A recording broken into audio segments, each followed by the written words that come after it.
again, both have really grown into this tournament. Either player will be happy to jeopardise the frame at this stage. Well, it's been a day of good fortune. And this one qualified. Oh, a total misjudgment that worked out a treat. Yeah, and it's put Luca in all sorts of bother here because the cue ball has found its way over the right side of the table, thus cutting off the left side of the reds. How does Luca get back to balk down the right side? That pink is a massive target.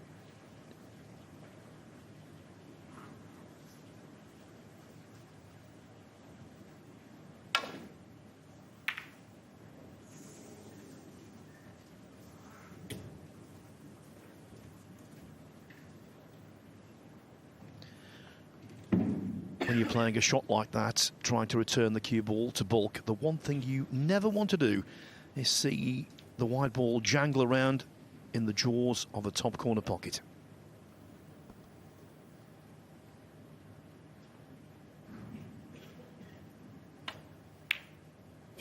Yeah, he was in so much trouble there, Luca. It was like a 1 in 10, 2 in 10 shot, that return, but ultimately he's not paid the price because Mark Allen unable to sink that red to middle. In the meat of the match, I'm sure he would have potted that, but right at the start, that was a far from easy opener. One.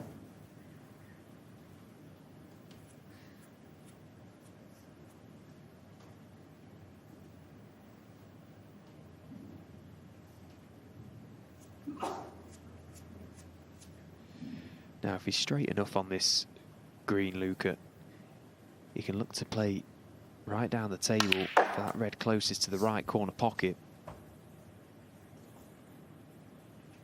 He's got options should he not land on it.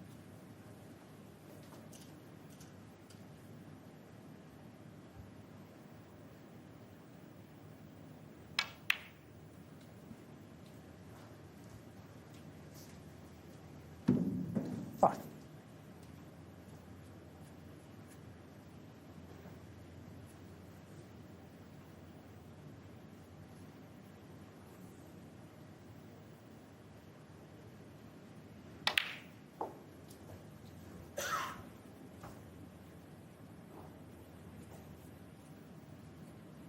Nine.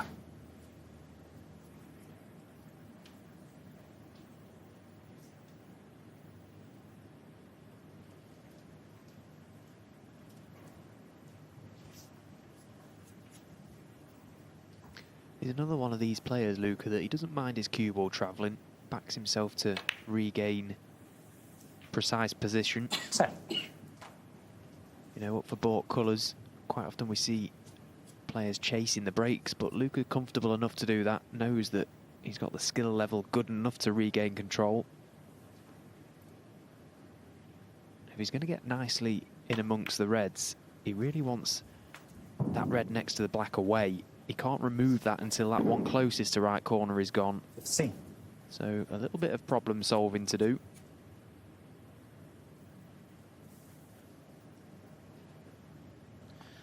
Not averse to the odd left-handed shot. 16.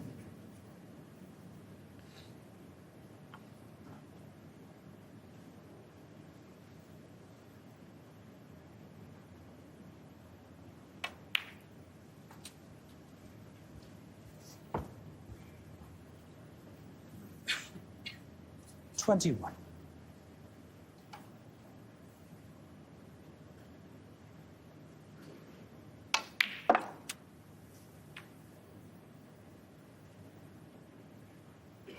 $22.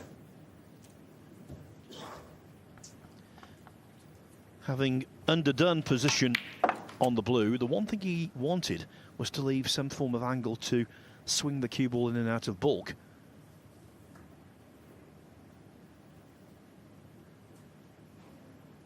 And with his cue power, he can do so.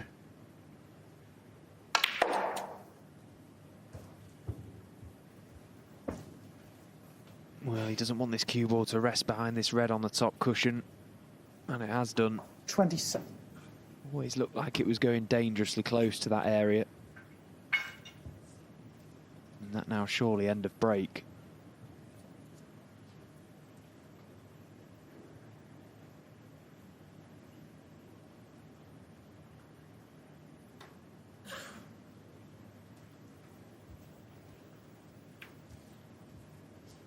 Luca Brecel, 27.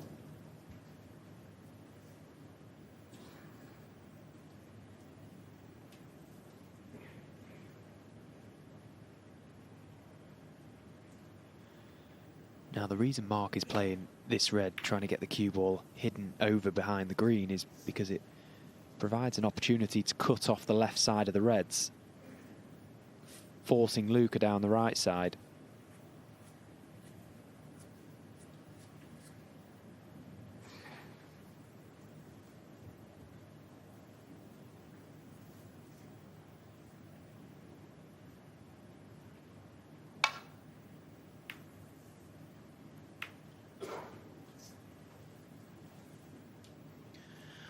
Well, Mark Allen was a little fortunate with a safety shot earlier.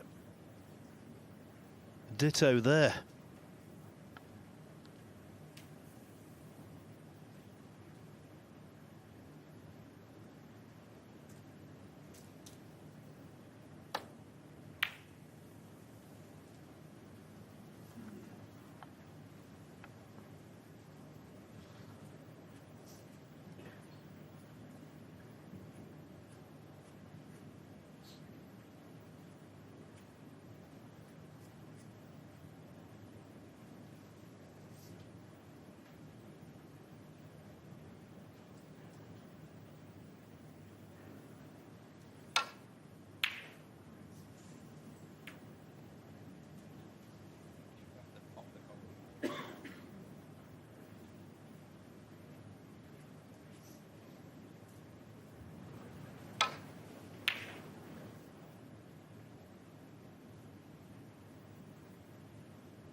Well, another big safety mistake from Mark Allen.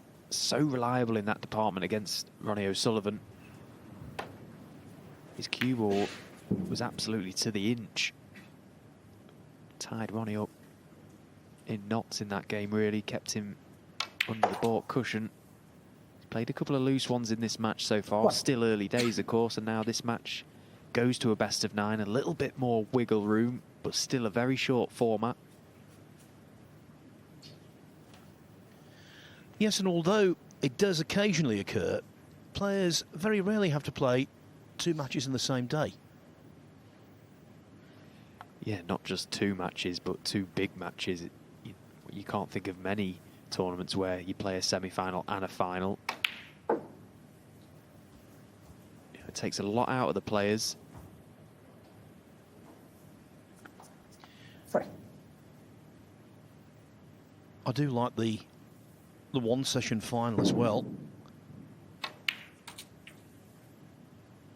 Oh.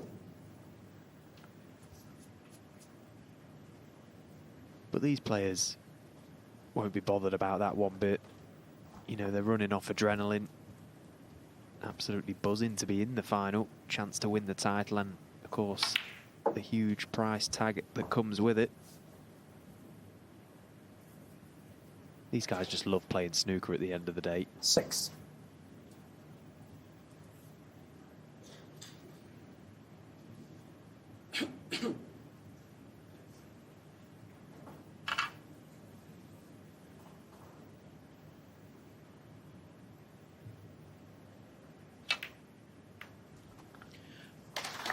Brecel's rest play in the semi-final against Mark Williams was of the highest calibre, and that was another example of just how well he wields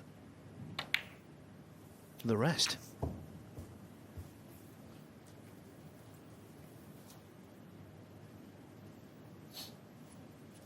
Would see. So 25 attempted pots using the rest in the tournament. Only 3 missed. That's a pretty good strike rate, Stephen.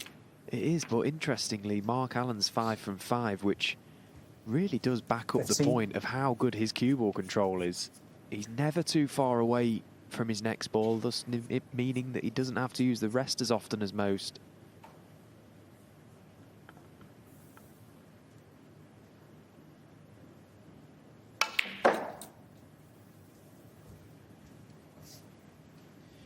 Yeah, to pot 5 balls and in total during a tournament, that shows one of 2 things. Either you're a master of the cue ball or you're 8 feet tall. It's definitely the former there.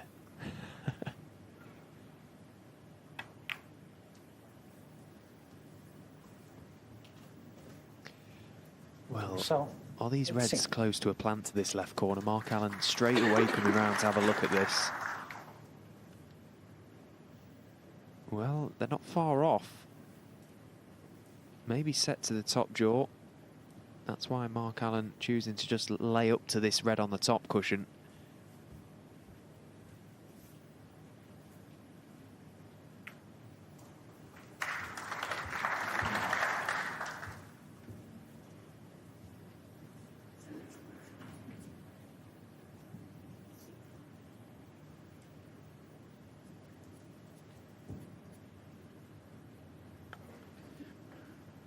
No positional future off either of the reds along the top cushion.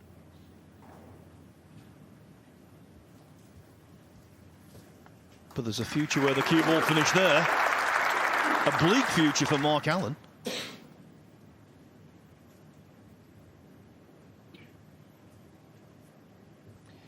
Yeah, there's all sorts of obstacles here for Mark Allen. He might be looking to just come 2 cushions across and try and rest up on this red.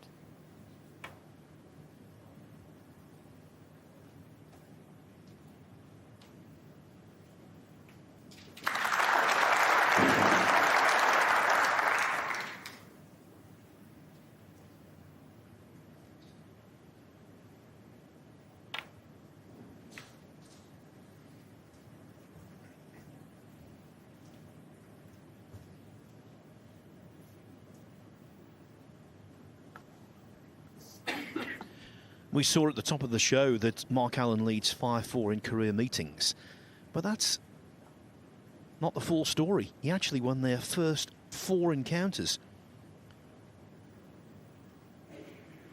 Luca Brecel's had the better of their recent meetings, winning 4 of the last 5, including the semi-final in this tournament last season.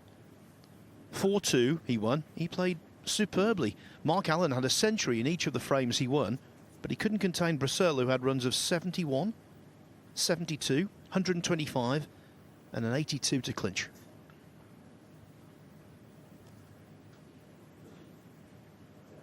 These reds are certainly close to this left corner. Just wonder if the angle that he's coming at will turn it over. It did.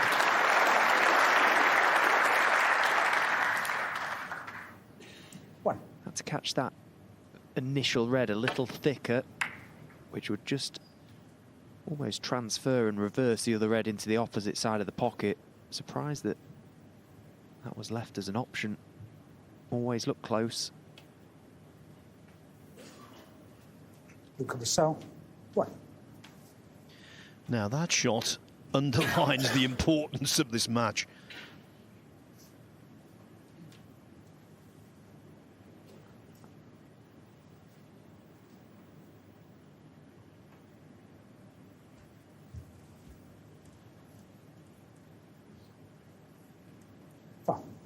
Miss. And that shot always carried a danger. He had to be pinpoint accurate with his cue ball there, Mark Allen. The last thing he wanted to do was drift past it that side, but had he have come the right side, he would have left the red as a tempter to left middle, sorry, for Luca. So all sorts of things have gone wrong there.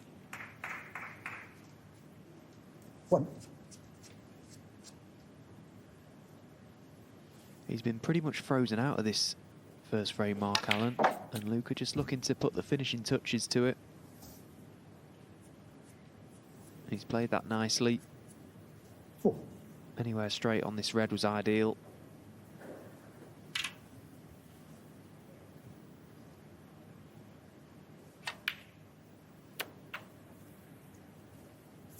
Although he'd like that one back.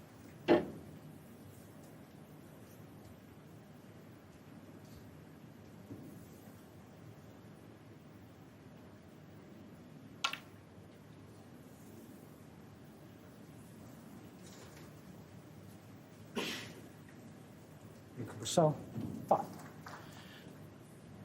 The black in one more red goes in. There is no way Mark Allen comes back to the table, but rightly, he does so here, needing just one snooker.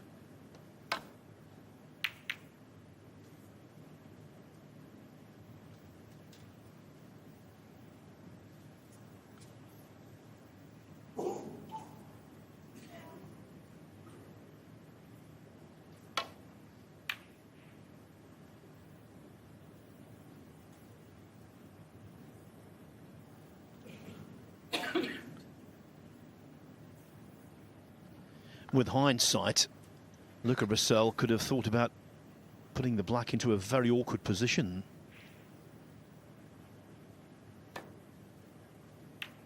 Because we say that Allen needs one snooker, which is true, but then he would need 3 reds and 3 blacks, plus the colours to force a respotted black. If the black's out of commission, Brecel's hand, which is already strung, would be all-powerful.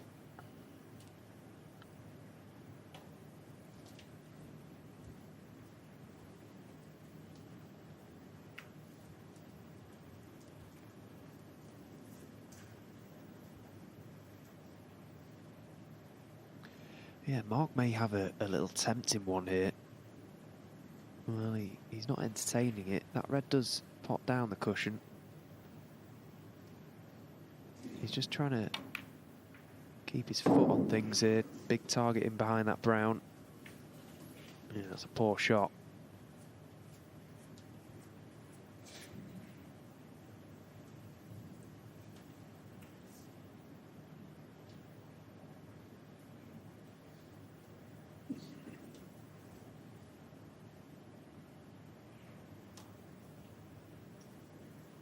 I think Luca would probably like to play safe off the red closest to the black spot here, because should Mark Allen get there, it's a good ball to have behind the black spot as a potential snookering ball. Although he certainly didn't want to gift Allen a chance to pop the red and black with it. Can he see this red?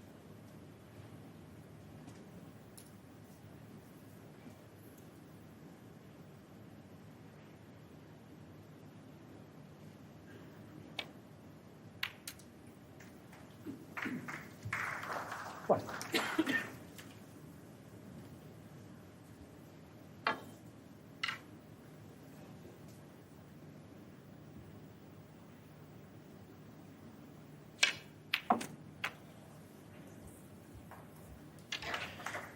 At this level, what makes most impact? Well, not the frames you dominate, but the frames you steal.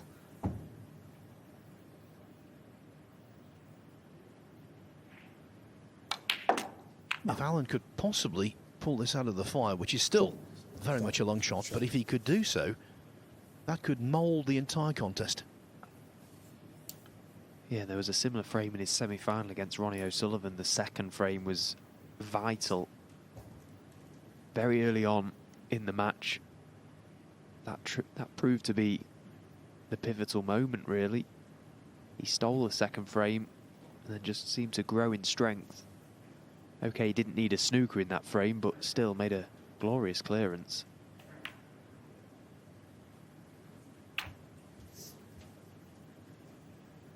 Some good snookering balls on this table. 16. Look at the baulk colours where they're positioned. There's big targets there.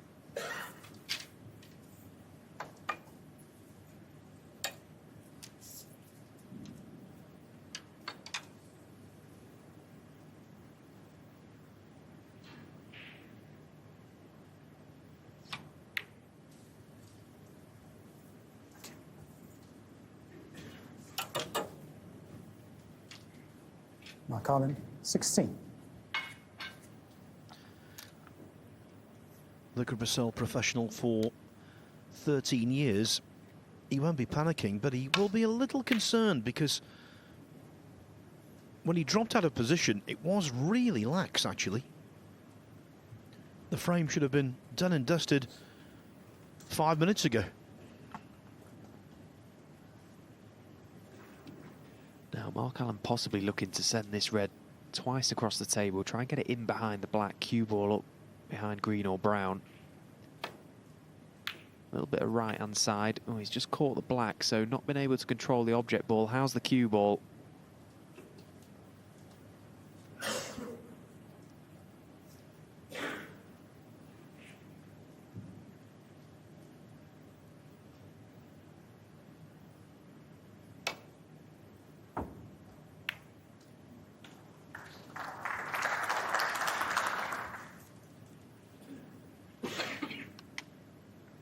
Well, this is a really good chance now for Mark to lay a snooker.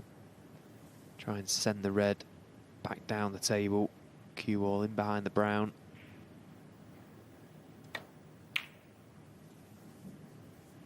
Well, decided to not try and be too clever there and get too much distance. It's a straightforward swerve this for Luca.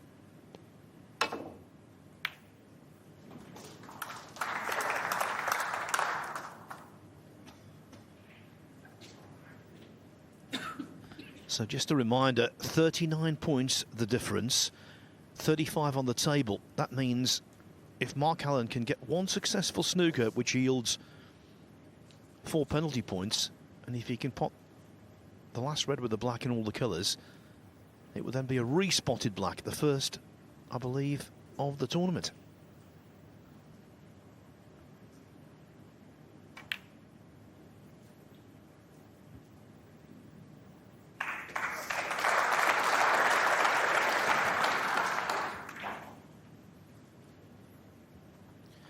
Now this one's a little interesting. There is a reasonable size gap though between black and top cushion.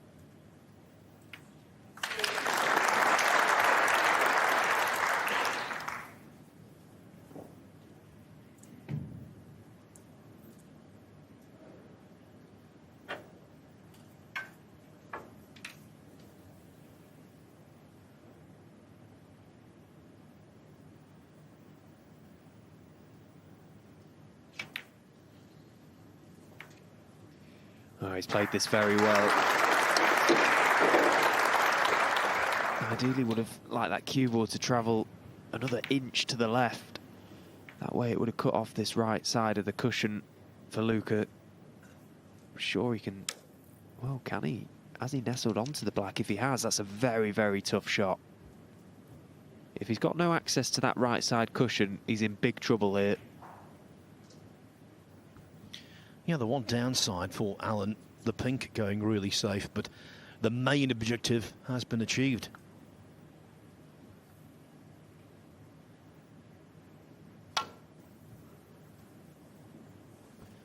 So there are the 4 penalty points. He doesn't want Mark Allen.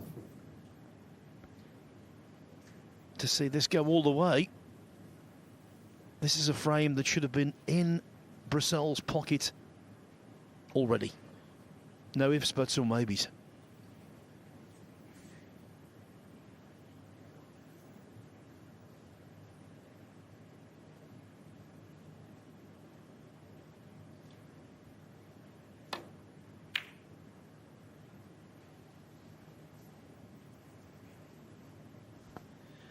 Isn't it often the way, after all that toil, it could have been undone by one shot?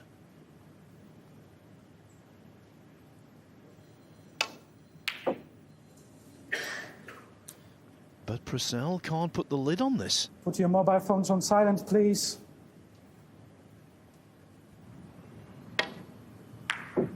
Yeah, phone just rang on his backswing there, Luca, just as he was coming through to deliver. Not enough time to get up off the shot there and reset. So Mark Allen this time now available to pop the red and play on the black. So he needs a good pot here. Bit of pace required to get up for the yellow. Doesn't want to risk missing the pot though. Yeah, good shot.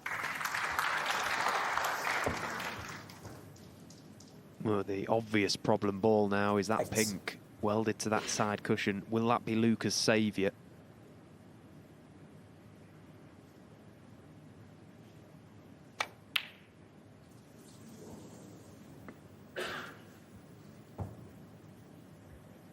Mark Allen, 8. It's been a very nervy frame for both players, and you can fully understand why. So much at stake.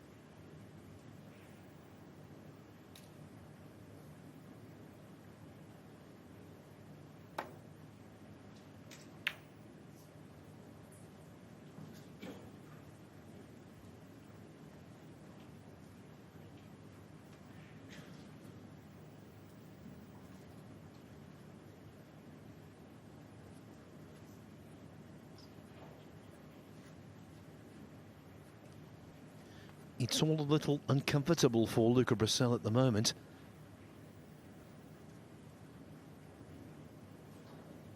No getting away from the fact that one very poor red with a rest has caused all of this angst.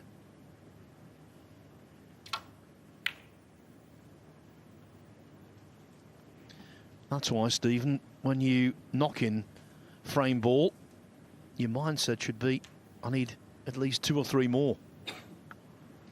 Yeah, I think as a professional player, you never see actual frame ball as frame ball. It's always the one after the next colour, that extra red, because this is what happens. How often do we see this? Luca played such a below par shot to pot the red and not land on the black. Two. And we know Mark Allen's tenacity.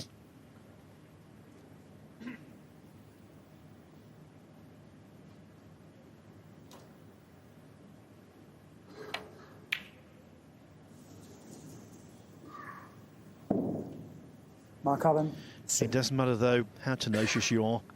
It all comes down to one thing: you've got to knock them in. Brecel will be very relieved to see the back of this green, to see the back of this frame.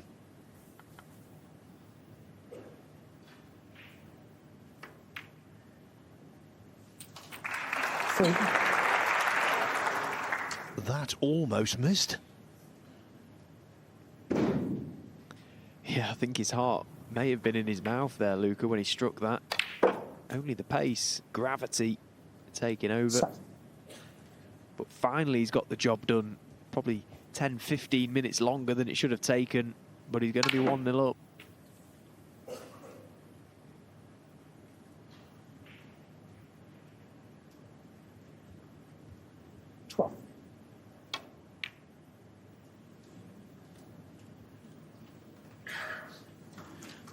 It was scrappy, no sizable contributions. It lasted half an hour, but Luca Brecel has no complaints because he leads by 1 frame to 0.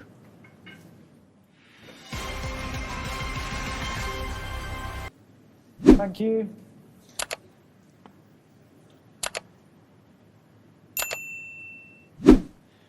Yeah, I think that's an interesting point you make, Phil, because, as you say, this event doesn't carry ranking points, so that prize money that is coming off Luca's ranking is ultimately going to plummet him down the ranking, so he could really have done with this prize money going on. But I think the point you make about the confidence that he may take from it is key, because I really do believe he will take a lot. The fact that he's competed well this week and played some really good stuff just sort of reasserts himself in his own mind that he belongs at the top of the game, playing against the best players in the world, beating the best players in the world.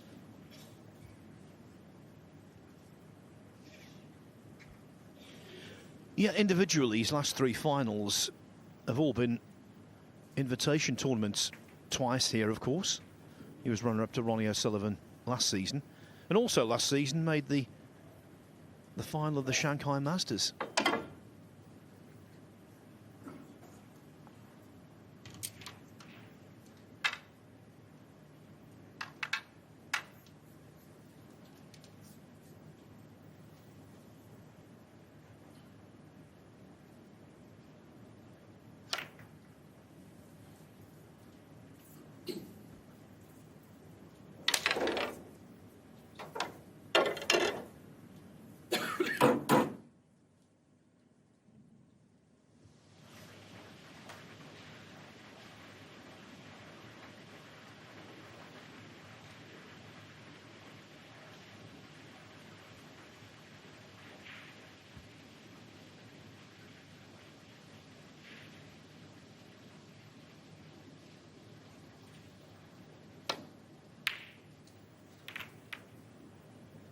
Well, he took a moment or two there to figure out what best to do there, Mark Allen.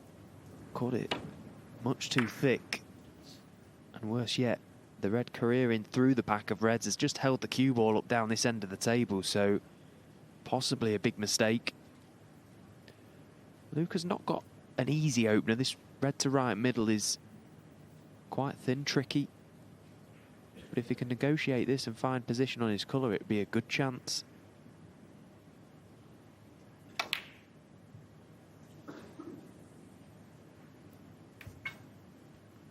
Oh, look where this cue ball's come to rest.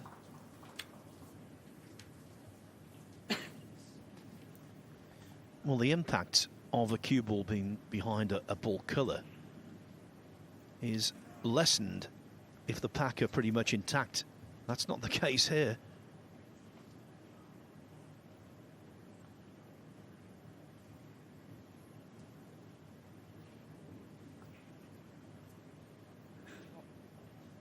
He's got that as a potential route, but it's absolutely fraught with danger, Mark Allen. There's not many areas of refuge on this table because the balls have been quite spread early on.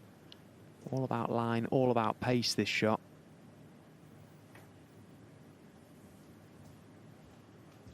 Well, he's got neither. The line wasn't too bad, but the pace, no good. Luca Brecel 4.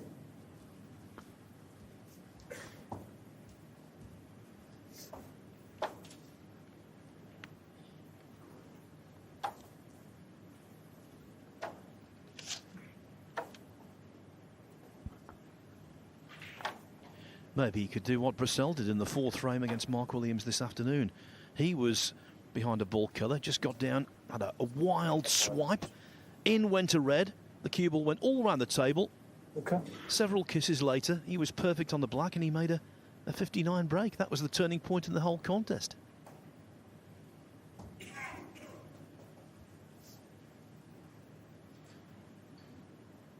Foul. And this. Luca Brecel 4.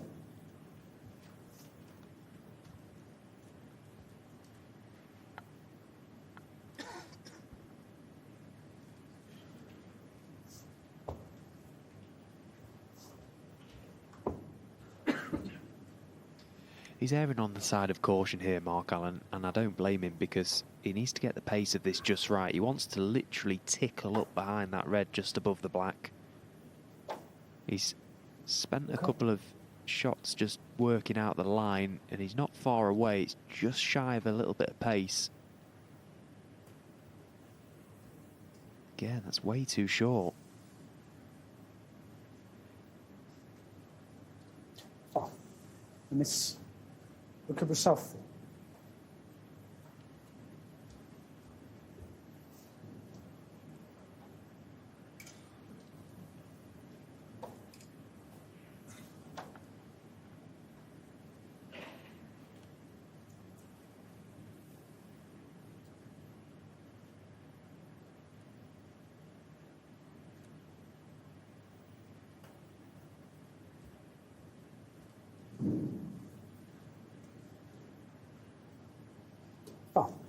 I miss Luca Brecel 7.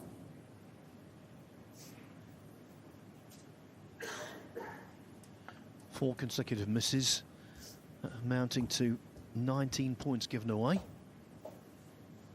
And still not out of the predicament.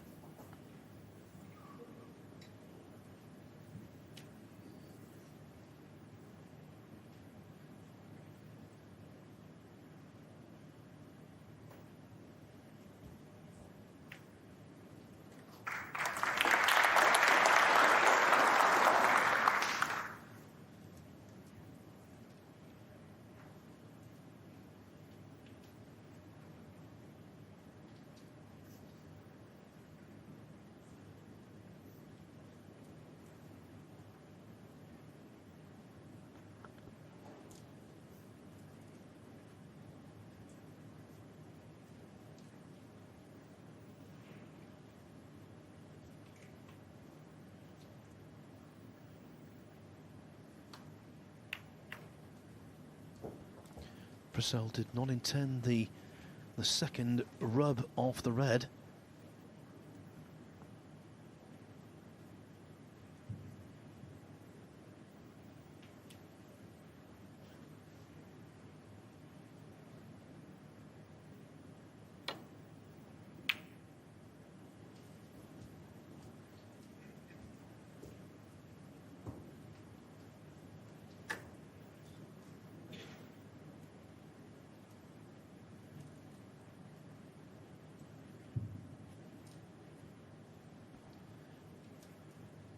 Approaching the 8-minute mark in the frame, a ball yet to be potted.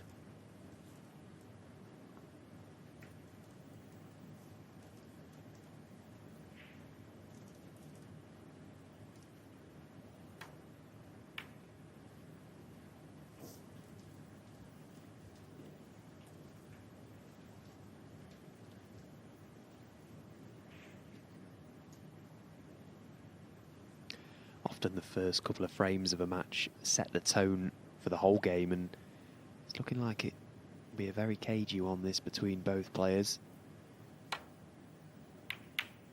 Oh, and that's a big, big mistake from Mark Allen. But worse yet, there's a red up by the yellow that will pop to middle. Catches the secondary red and finds the corner pocket, so that little stalemate may have just been broken.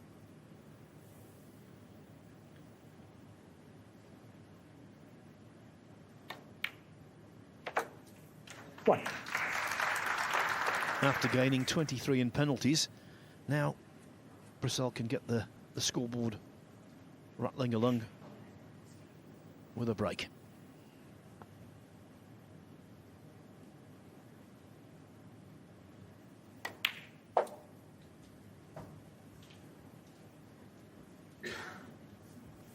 Normally when you get into the mid-70s in front, that's frame secure, but when you've had a lot of penalty points early on in a frame, you need more than that.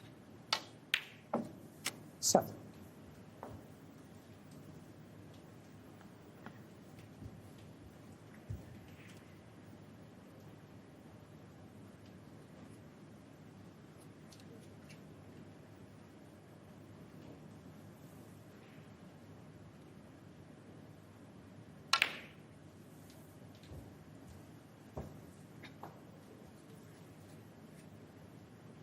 Ulse.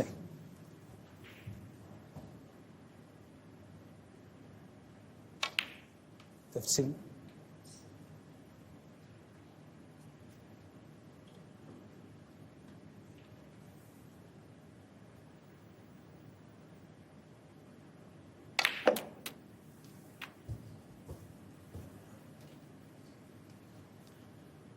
Seemed to thump 22. that one, but it didn't quite make the trick. Yeah, he just needs to nip into this red now and just try and control this cue or kill the pace off the red. He'll be digging low. No, he's played it well. 23.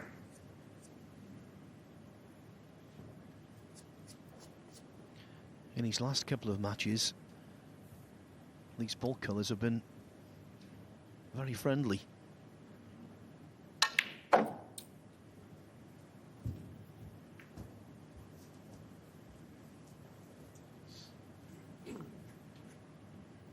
$26.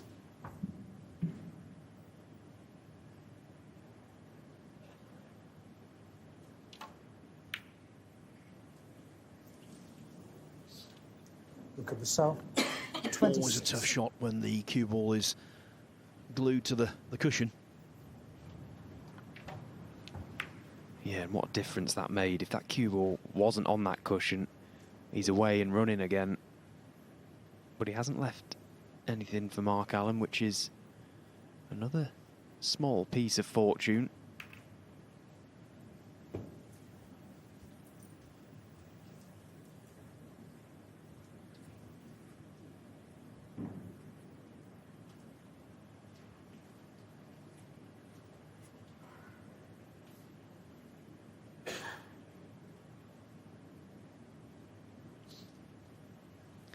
Luca just needs to be mindful of that red, loose red on the right side in playing back to ball. He needs to avoid the red near the top cushion and the way back. So choosing to go the thicker route, swinging it round, and that made that shot more risky. Brought the jaws of that corner pocket into play. Trying to play the figure of S safety shot back to ball.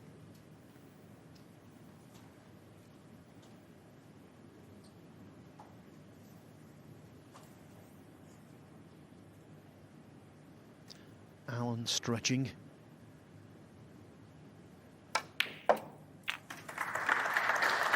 Now that deserved the applause.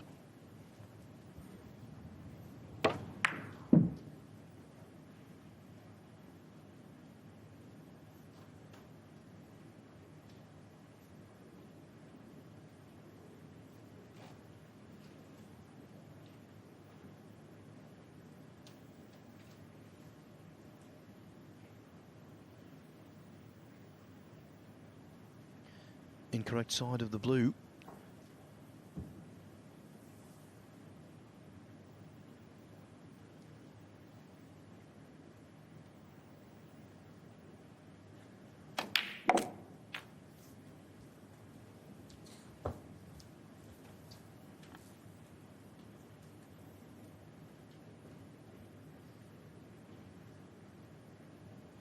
I think it's important for Mark Allen to play with freedom. That's what's got him here.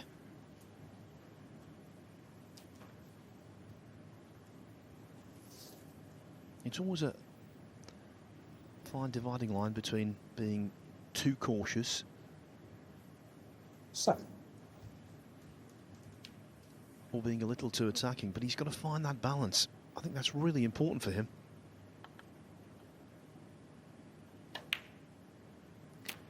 Yeah, and he's also just got to find his way in this match.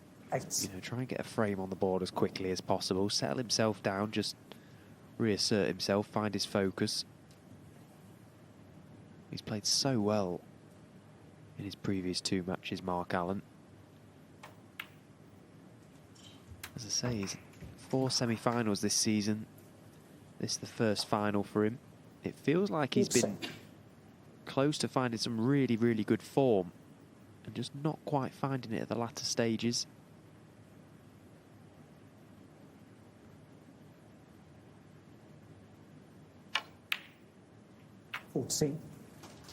Yeah, nicely controlled little cannon there, and he's absolutely A1 here on this black. Should he wish to play a cannon into that cluster, if he can go into the pink and red, he'll be on the red to right corner.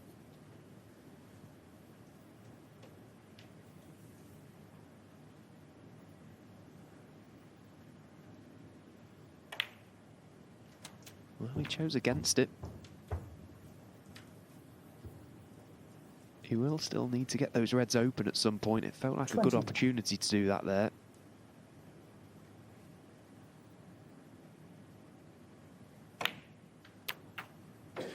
$22.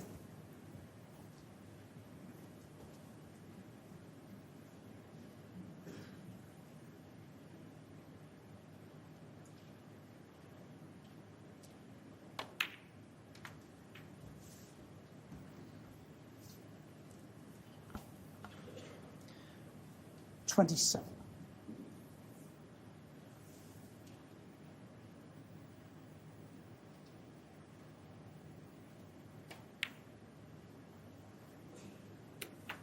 $20.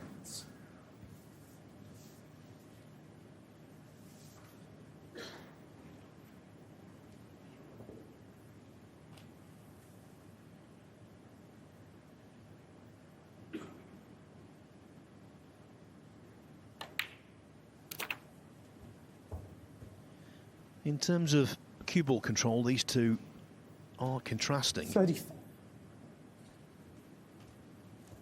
Brecel is more adventurous when he's building a break. Generally speaking, Mark Allen more precise.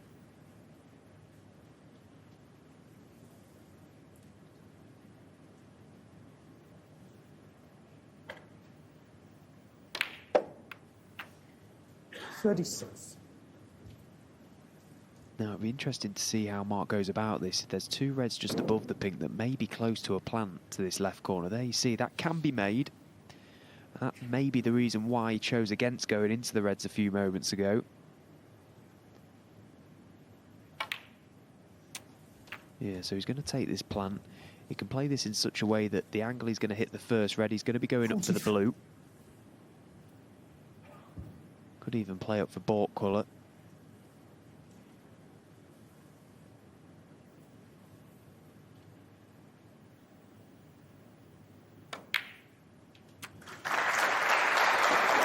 What a bonus. Getting the red out as well. Everything's there for him now. Everything. It was such a clever shot. The previous black to leave himself intentionally low on that plant, knowing full well that he had the option there to bring that loose red off the cushion. Sorry, that tight red off the cushion. 49.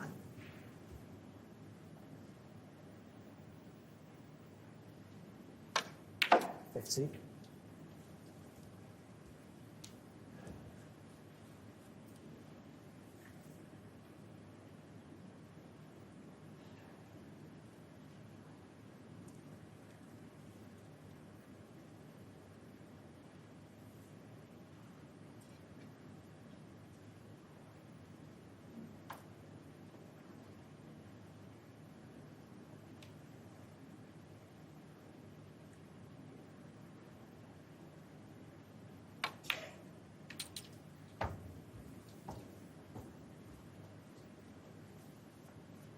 $55.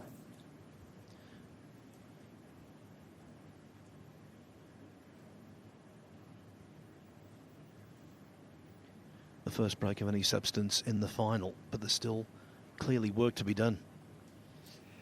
Yeah, it is. Just looking here, Mark, if he can pop this red and just glance off the red above the pink and just push that into a pottable position.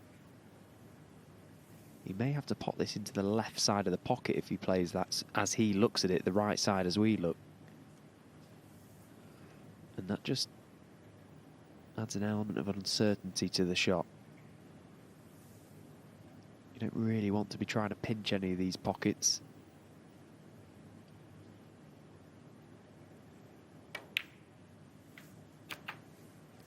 $56.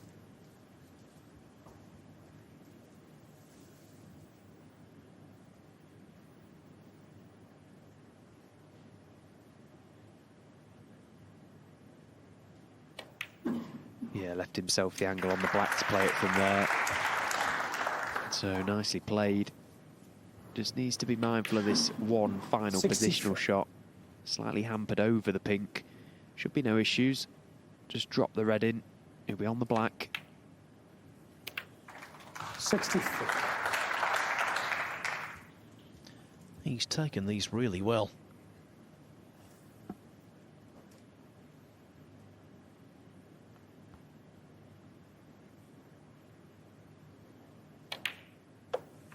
And this is exactly the sort of contribution that Mark Allen was desperate for, just to 71. kickstart this final.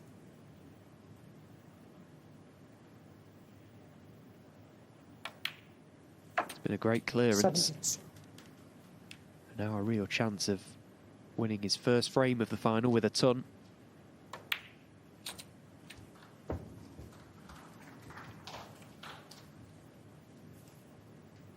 77.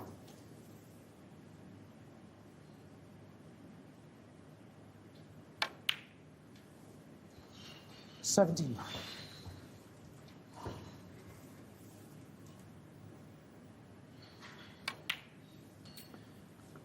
82. Allen finished off his semi-final win over Ronnie O'Sullivan with a break of 134.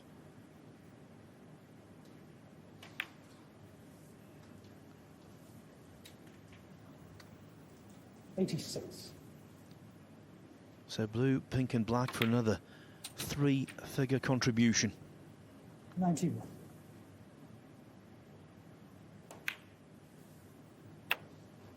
97.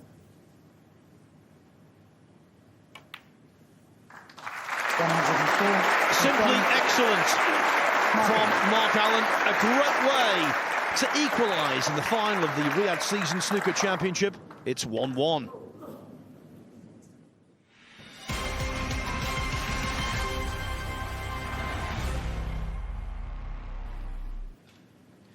It is Northern Ireland against Belgium in Saudi Arabia in this the best of 9 frame final Luca Brecel of the Riyadh Season Snooker Championship.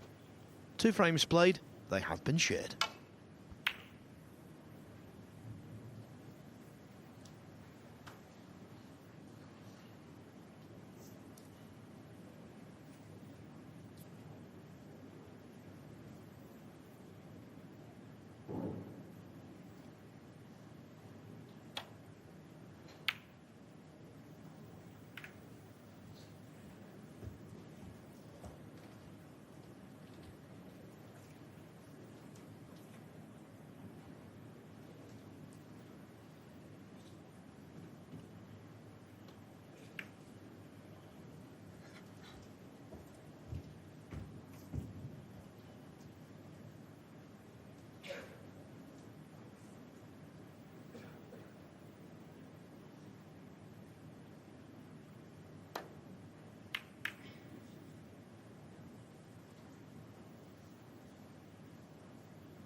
Again, look at that safety shot. We see that a lot more these days because the pack of reds seem to open far and wide. These cloths so responsive. Neither player, or not many players in the game now, choose to risk that aggressive safety shot. Try and catch the thin edge of the pack using side spin to try and accelerate the cue ball off the cushion. Get back to baulk with minimal damage done to the reds.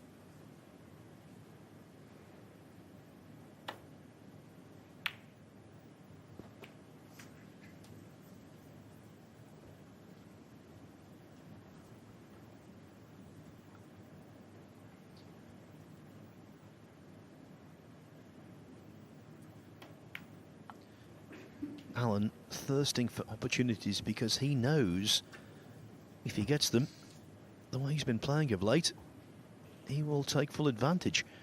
Got to the semi-finals of the Scottish Open in Edinburgh last week. And in 2 best-of-7 frame matches, one against Ryan Day, the other against Noppon Sankam, on the way to those semi-finals, he made 3 centuries. Now, making 3 centuries in a best-of-7 takes some doing. He did it twice in pretty quick succession. Of course, the tournament ended in big disappointment. He was 5-2 up on Lei Pei Fan, the eventual winner. Lost 6-5.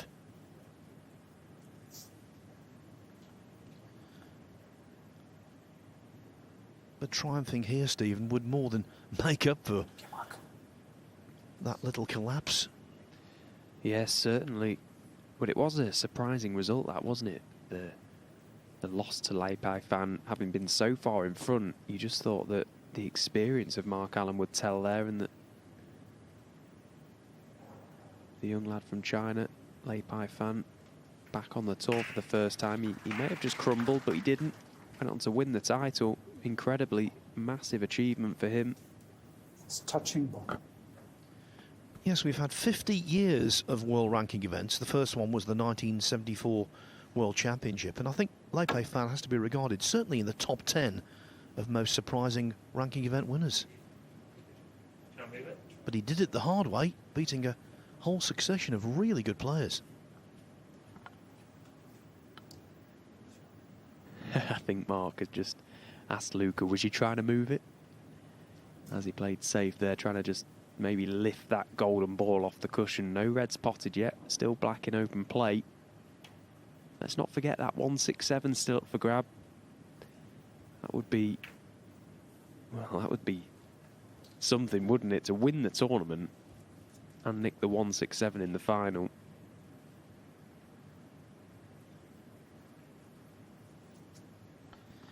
Yeah, right now, for these two, their focus of attention is just winning the match. Of course, if they get the chance, they would love to be able to create history and what would be one of the sport's most enduring moments.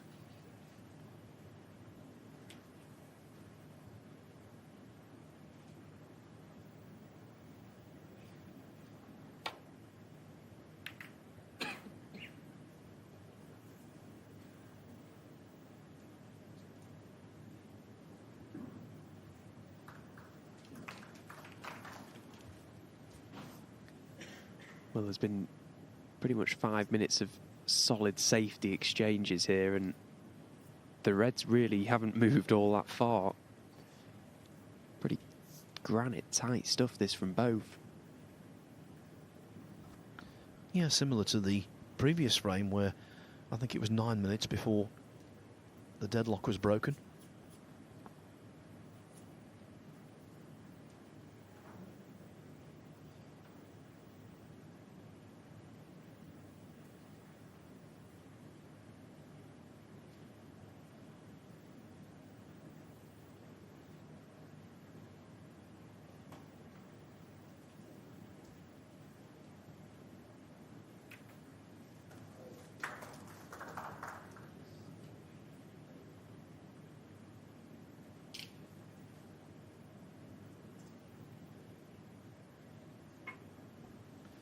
These exchanges are the byproduct of two things as Alan gets away with that one. First off, the prize money up for grabs. Huge. Secondly, it's a byproduct of mutual respect. Luca Brecel, the world number 8. Mark Allen, the world number 4. Earlier this year, Allen was briefly at the top of the rankings. They are elite players.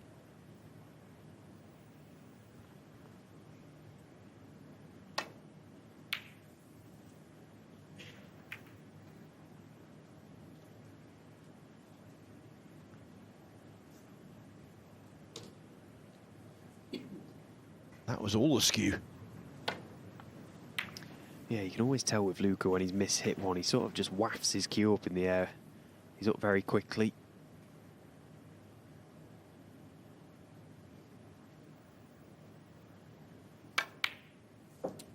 It was a mistake. But it's only a big mistake if then the next player, the opponent, actually gets in. Now, what can Mark do here?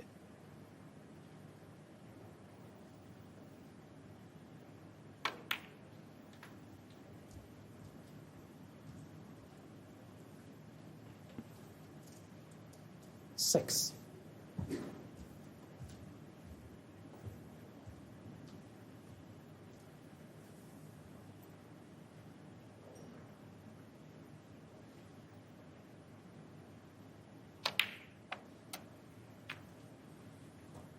Seven.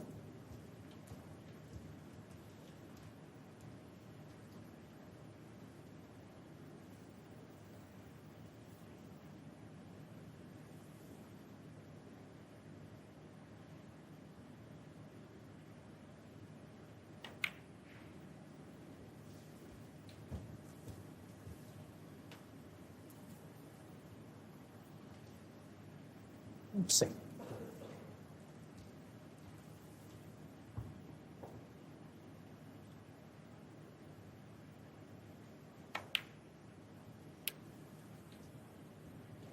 15.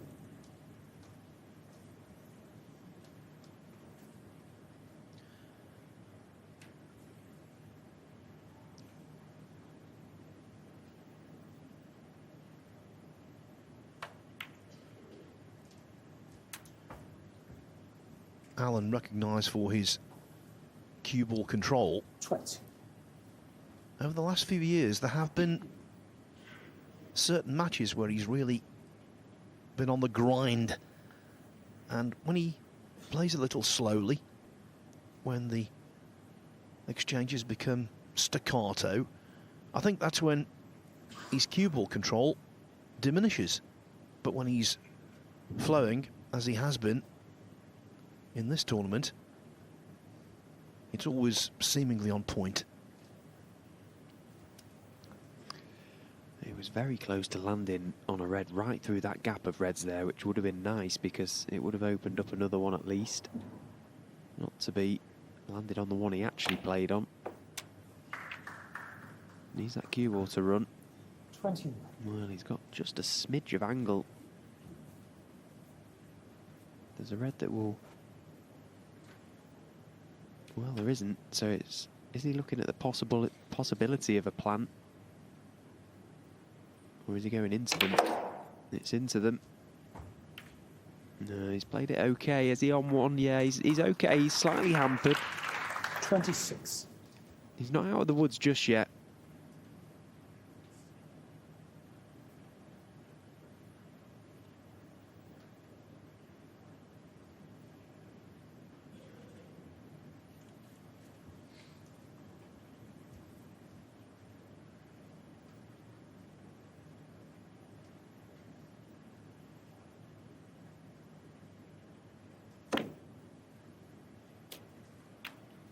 $27.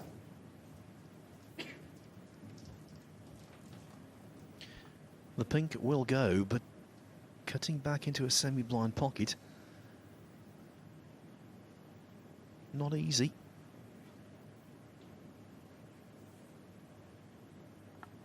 And not just the pot, he's got to mind his cue ball here, try and get two cushions across the face of the black.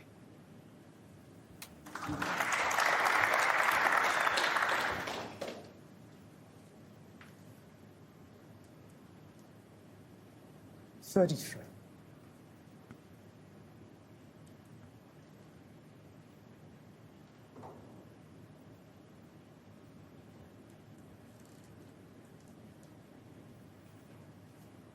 This is always the case. When you lose your cue ball once, you often find you end up chasing the break, and that's what Mark Allen's doing at the moment. Every shot is a recovery shot at the minute.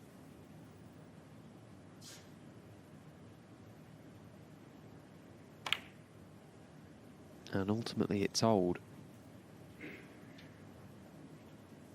Mark Allen. 33. If Allen overcuts this red, the cue ball travels more. The red maybe comes away from the pocket, but by undercutting it,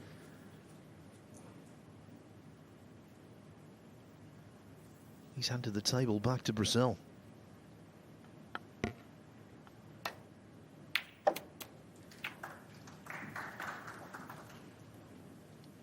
Yeah, it felt like a lot of graft that for Mark Allen for only 33 points. So Luca Brecel comes to the table with a big hope of trying to pinch this frame. Although he himself now finds himself with a little bit of work to do positionally. Blue in and out of balk.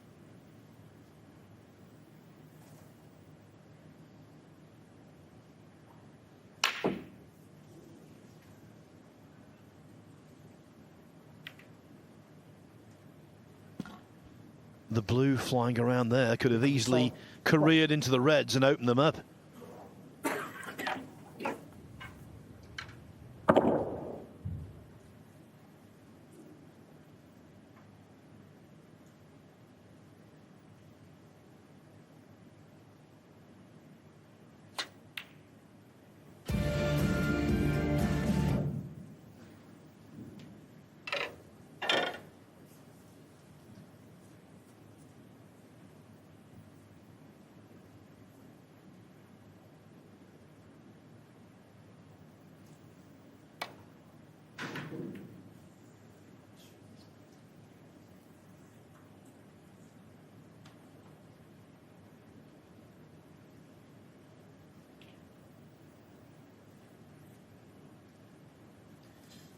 You can feel the intensity out there. No surprise. We all suspected it might be like this. It's a big deal. And that's another very good safety shot from Mark Allen. Very telling, cutting off everything down this right side. Luca has to catch these red ultra thin. No, he's played it well.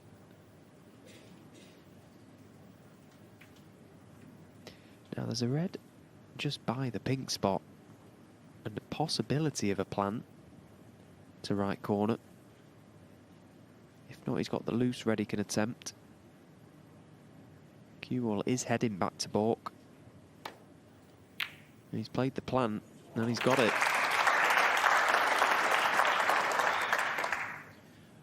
All of the top players are simply superb at sorting out and executing when it comes to plants.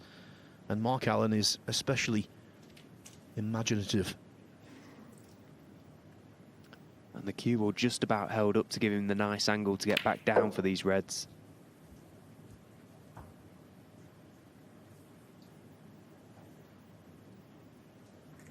Right.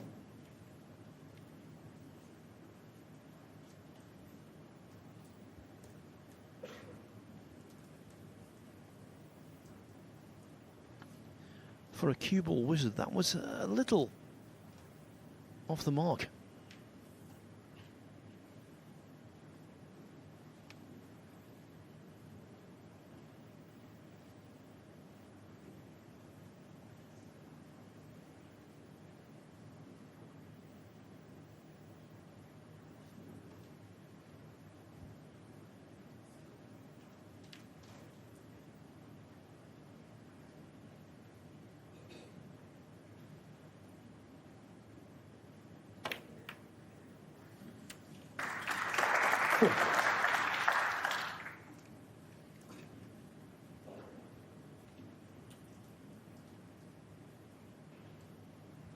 So far, one of those matches, Stephen, where nothing's coming easy.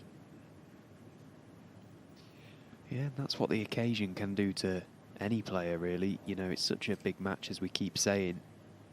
But sometimes the balls do dictate. But no doubt there'll be a little bit of tension in the arms of both players.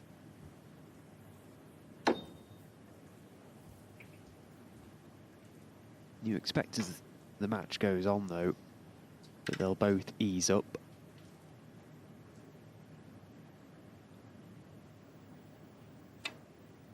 Looks like a classic case of wanting to win so badly. Mark Allen. Possibly 4. trying not to lose, which can sometimes be a detriment to a player. It's important to try and stay positive, try and win the match rather than try not to lose it. You often find that that thought process dictates a shot selection, and all of a sudden things can spiral out of control. You end up chasing, getting very stressed. But of course, these are two of the best in the business. They know full well how to win tournaments.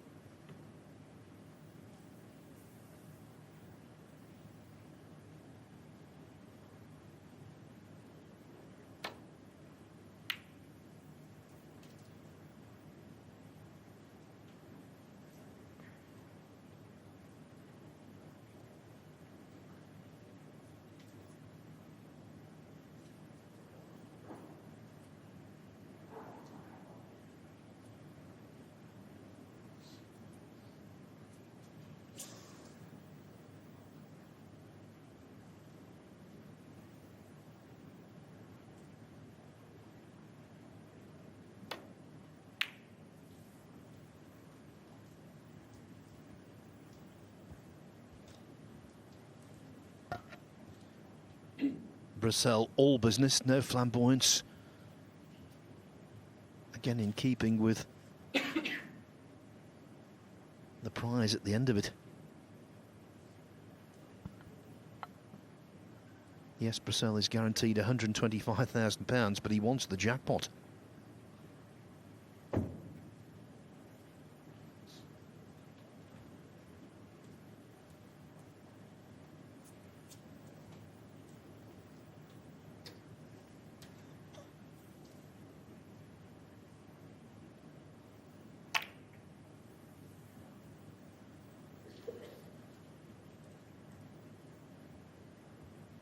You always see a lot of talk about these big prizes, don't you? And, you know, this event is only a 3-day tournament, sort of an in and out job. And, I mean, no end of people that whoever wins this tournament, they'll say, you know, 250 grand, not bad for 3 days' work.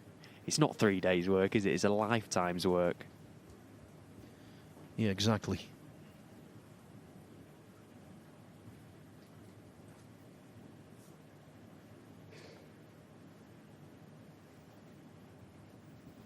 What a lot of people don't see is the hard yards, the work that the players put in the shadows. You know, the hard moments throughout a player's career. We've all been there, you know, when you're really sort of down in the dumps at times, because inevitably only one person is coming away from every tournament as the winner. Usually on the tour, 128 players start out, 127 are leaving disappointed, and that's the harsh reality of professional snooker.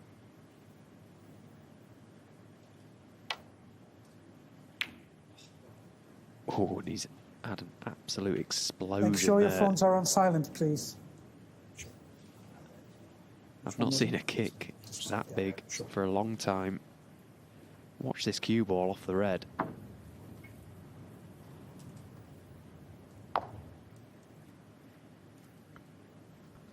Stopped in its tracks.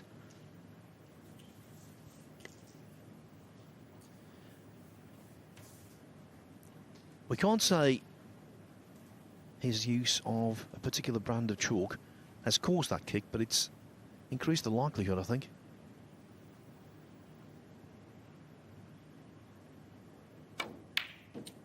Yeah, well, I'll just say it how it is. The chalk caused that kick. There's no doubt about it. But as you say, it's his choice to continue to use it, and, you know, every credit to that decision. He's his own man, he's his own player, he can do what he wants. But that's the reason so many choose against it. And there I was being diplomatic. There's no time for that here, Phil.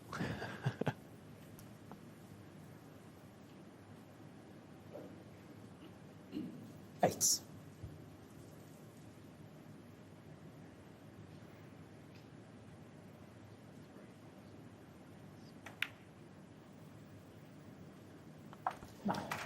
Now that was a really good pot, because we saw the entrance into the pocket from that angle was tight. And this lead for Mark Allen is very healthy, considering where most of the remaining reds are. And with two of them in the open, he can do enough at this visit to move in front.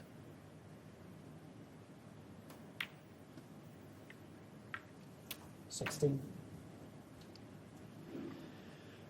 Yeah, it feels like a big frame coming up. Should Mark Allen take this one out and take the 2-1 lead? One more frame to come before a 15-minute mid-session interval. He'll be looking to try and extend, take a big advantage 20. going into that final session. Because the way things are going, you know, it looks like this one could go really close. That 2-frame gap, should he make it, could be quite a telling one. 23. Well, that was frame ball.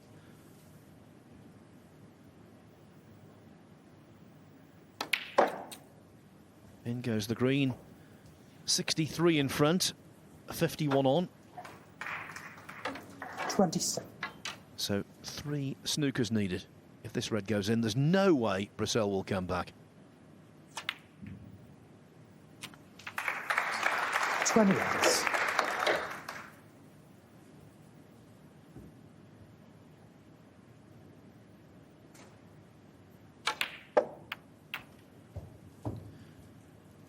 He was the favourite for this match before a ball 30. was potted. And Mark Allen is looking the better of the two right now, even though it's still early days. 36.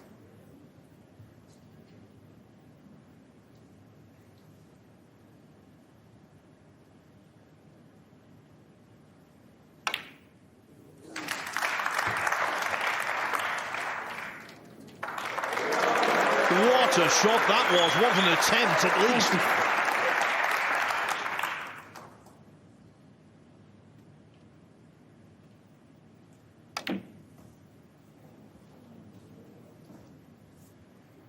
To equalise, Mark Allen made a century break. To go in front, he played a really solid frame, involving breaks of 33 and 43. 2-1 Allen.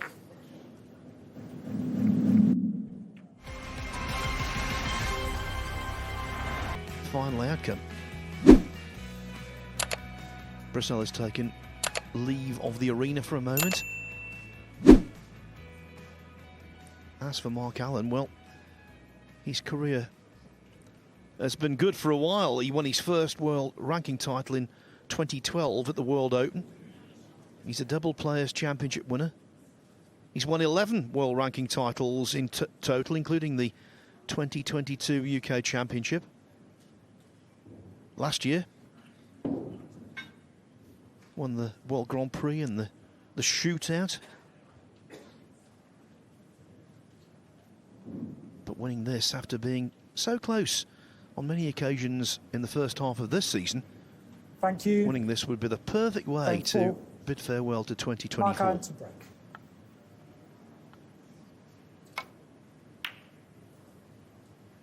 Take your seats, please.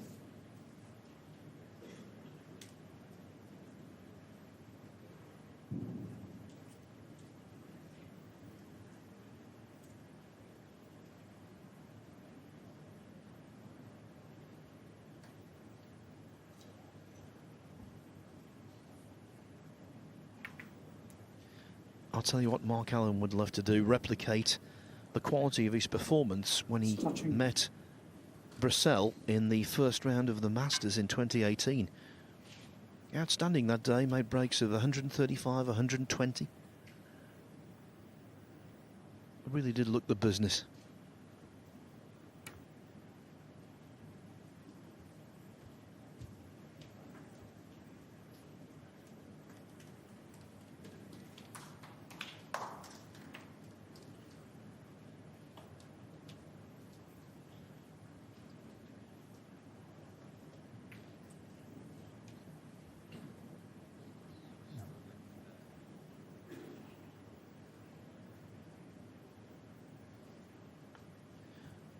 But one has to say that twice they've played late in tournaments, Brecel has won them both.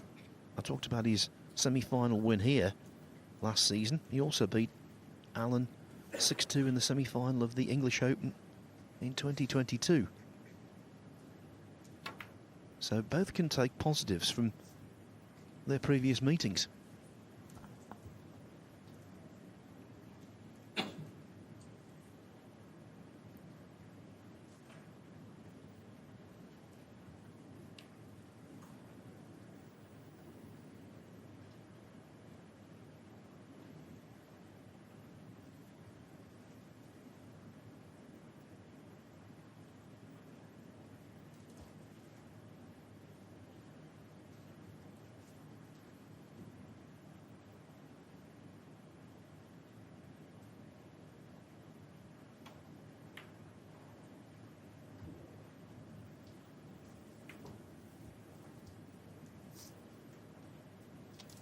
Well, he had a little look at these reds at the back of this main cluster, the three that are sort of close to set to a plant to this right corner. He obviously felt that that is not available. Chose to leave Luca purposefully down this side. So Luca may be playing the figure of S safety, trying to swing the cue ball round in behind the green. That's what he's tried.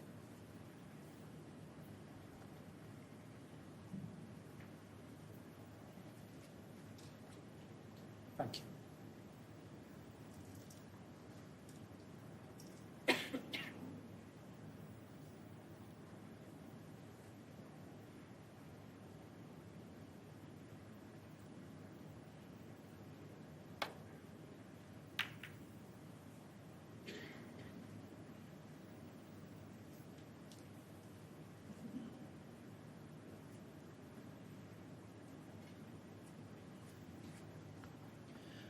Mark Allen, for all of his scoring prowess, won't mind if it goes tactical.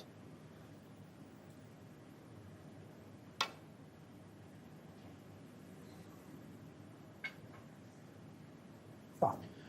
Well, should we say, if it stays tactical, because the start of Mark pretty Allen. much every frame has been quite defensive.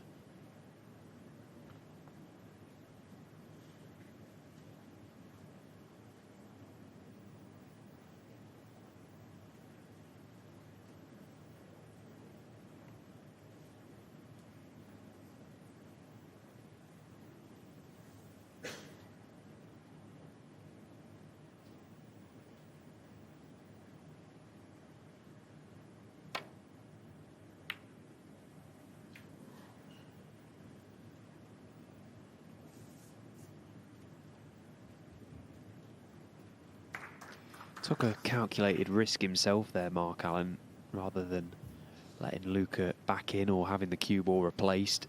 He felt that had he have done that and Luca had played that shot, he would have been in trouble, so took the initiative upon himself to try and play the shot, and he's played it well.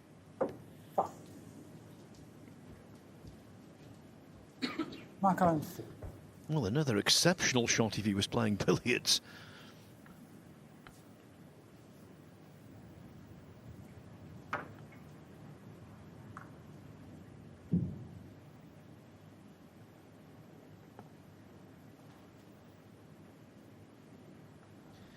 In the world of billiards at the highest level, there's a gentleman called David Corsier who won every single tournament he entered this year, so congratulations to him. Corsier would be proud of that enough. That would gain him 3 points.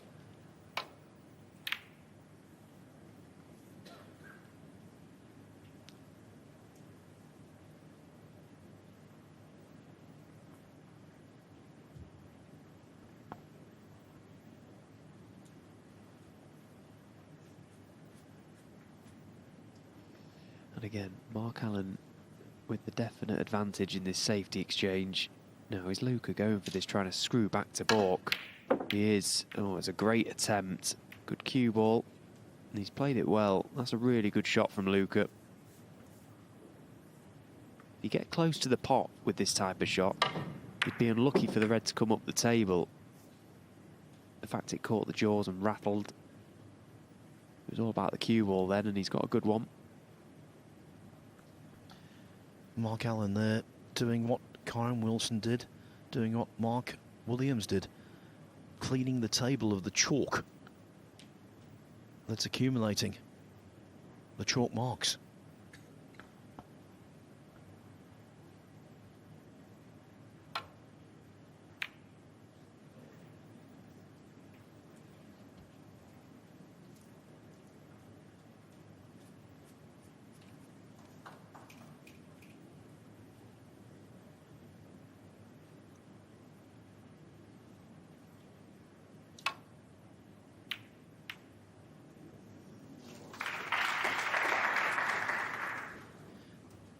Impasse broken rather luckily.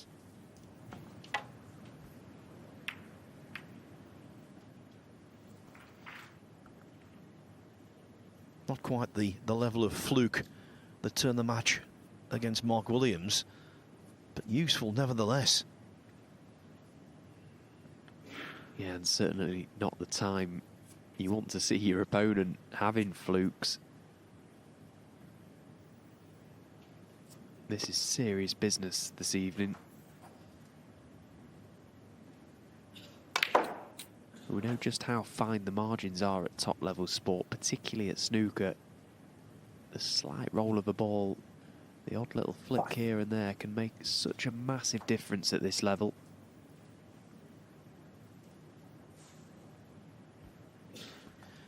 So what we can say definitively is that another frame has gone where the golden ball has departed.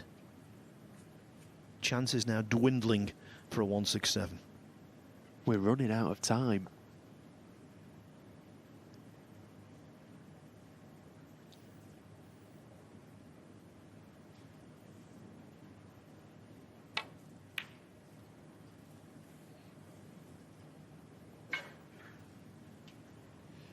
Now an anxious glare from Luca. Has he left the gap through the reds to get to this red nearest the left corner? No.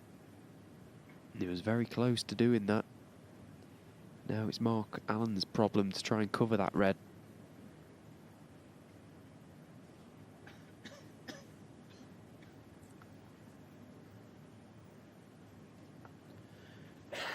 This is the 58th frame of this tournament. In terms of the 167, the 147 plus the golden ball, we've had 3 or 4 realistic chances.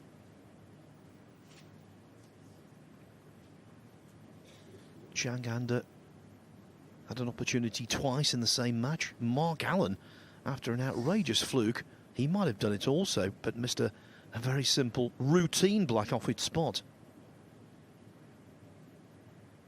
But as the title and the prospect of lifting the trophy grows ever closer,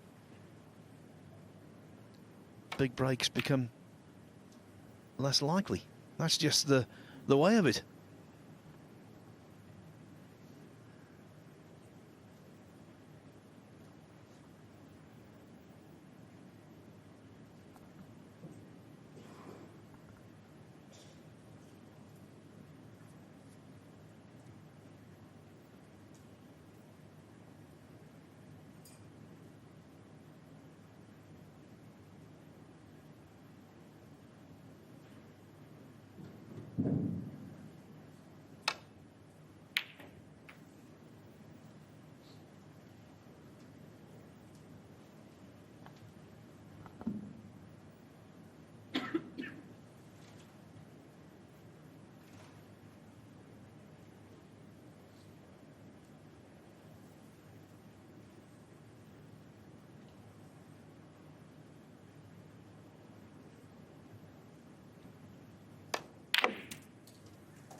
Camera angle is so deceiving, really. There was an awful lot of distance between those reds. Look at that. Had to be made. Okay, he only had to pop the first red, and that would hit the second red into the back of the pocket. But you've got to be so accurate with that type of shot. He plays it so well. Still not a clear-cut chance, this, for Mark Allen. Black and pink, well and truly out of commission. Oh, he's taking a chance here, and he's played a good shot. Yeah, he's been very unlucky there, Mark. You can see the reaction because he's played a really good shot, trying to make something happen, trying to get the black back into play, knowing he was always going to be on this red.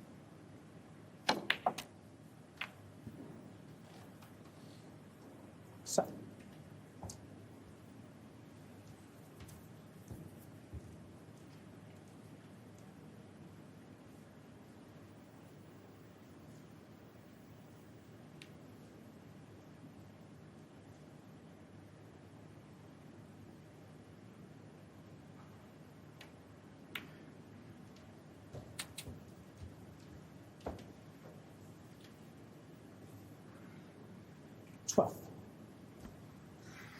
All business, Mark Allen, and who could possibly blame him?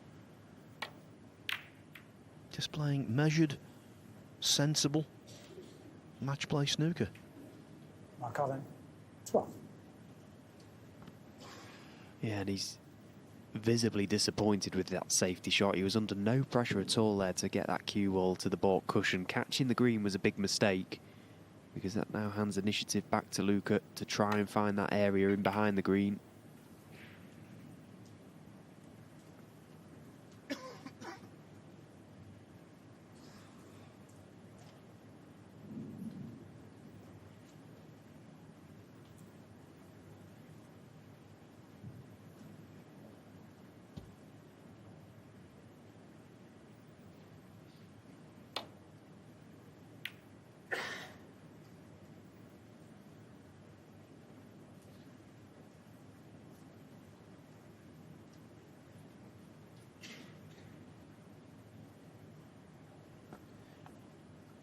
Now, he's missed a few of these already.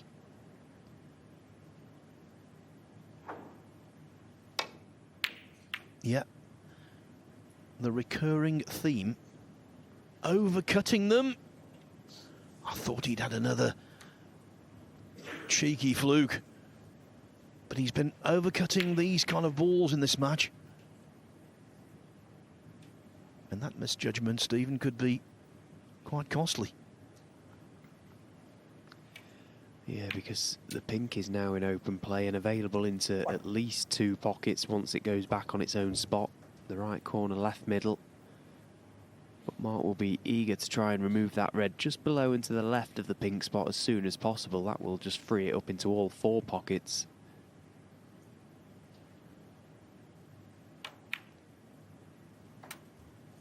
And that's the red he's played on straight away.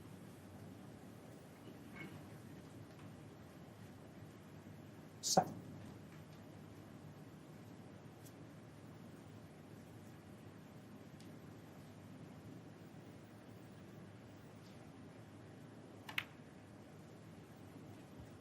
Eight.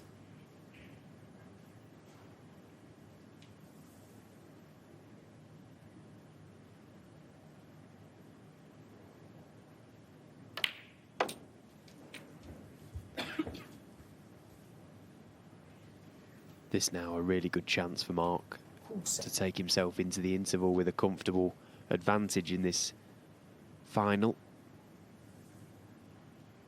He's really grafting for it out there, isn't he? You can just see the determination in his face. He's not willing to push the boat out at all. As you say, Phil, it's hard match snooker, this. 15. It's a real test for Luca as well to come through a match like this. Alan keeping the red over the yellow pocket for what they would call a rainy day. But you don't get many of those in Riyadh. The weather this week has been impeccable. Perfect temperature, clear blue skies. 21. And for Mark Allen here, a clear road to a 3-1 lead.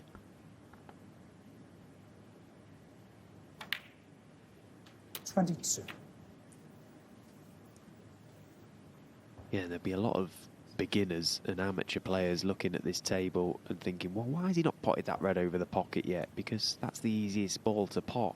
And the reason for that is Mark Allen is basically just giving himself 2 chances every time he plays on a red ball now. He'll try and clear the more difficult reds down this end, and should he fall out of position, of which he probably won't because he's so good with his cue ball control, he'll always have that red over the pocket as a bit of insurance.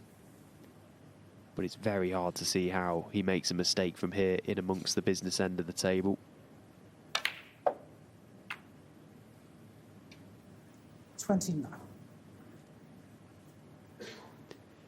The red just below the 2 closest to the black will pass to left corner as well, so yeah, he's edging closer here. Just needs to steady himself and see this one out.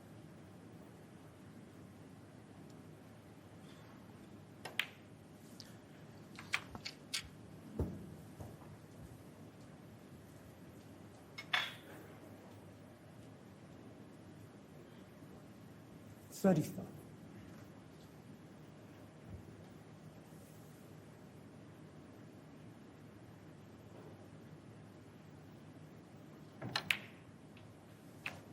36.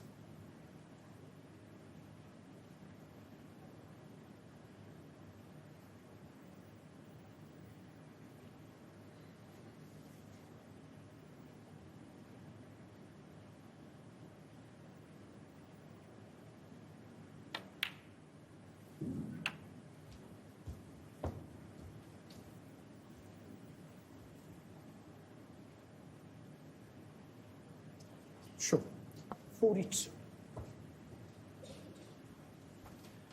Mark Allen's lead has been padded to 57.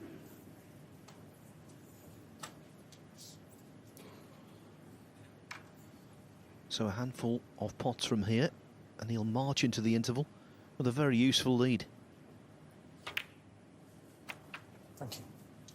43.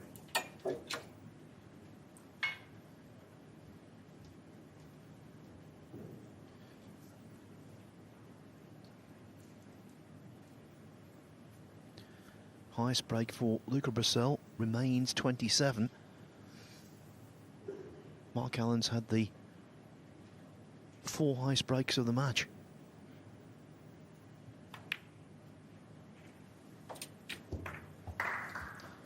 And now, the fail-safe ball.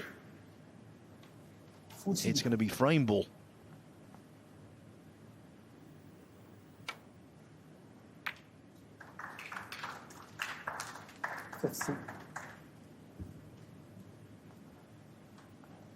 So, Stephen, the way he's gone about this break has been absolutely logical.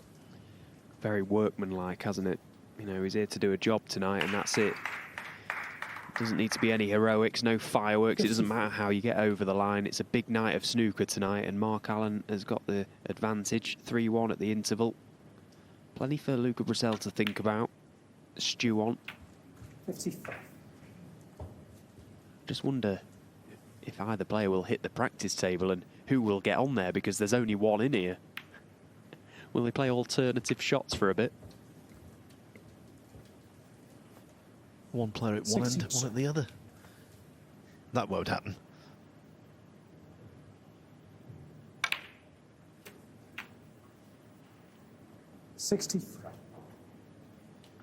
Every credit to Mark Allen. He lost a scrappy opening frame that lasted 30 minutes. Since then, though, he's been in charge. 70.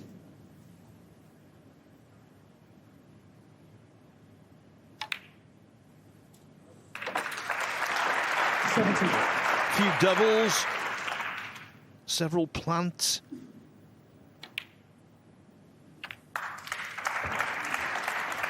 Exuding class. 77.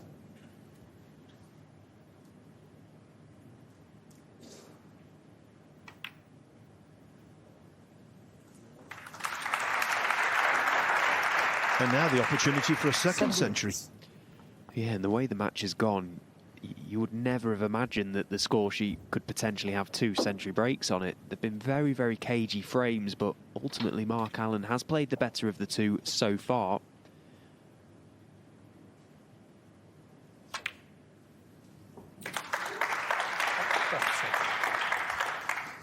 Doesn't feel like there's been 2 tons in this match, but he's a few balls away now from making that a reality. This is what's so impressive about top players in snooker. They can go for long periods of time playing safety, very cagey stuff, and you know, almost extinguishing any rhythm they might have had, and then all of a sudden, bang, they can just find a gear. 91. That's one of the hardest things to do in the game. Sit out and be cold for long periods and then come back to the table as if you've been playing all day. This is good stuff from Mark. 96.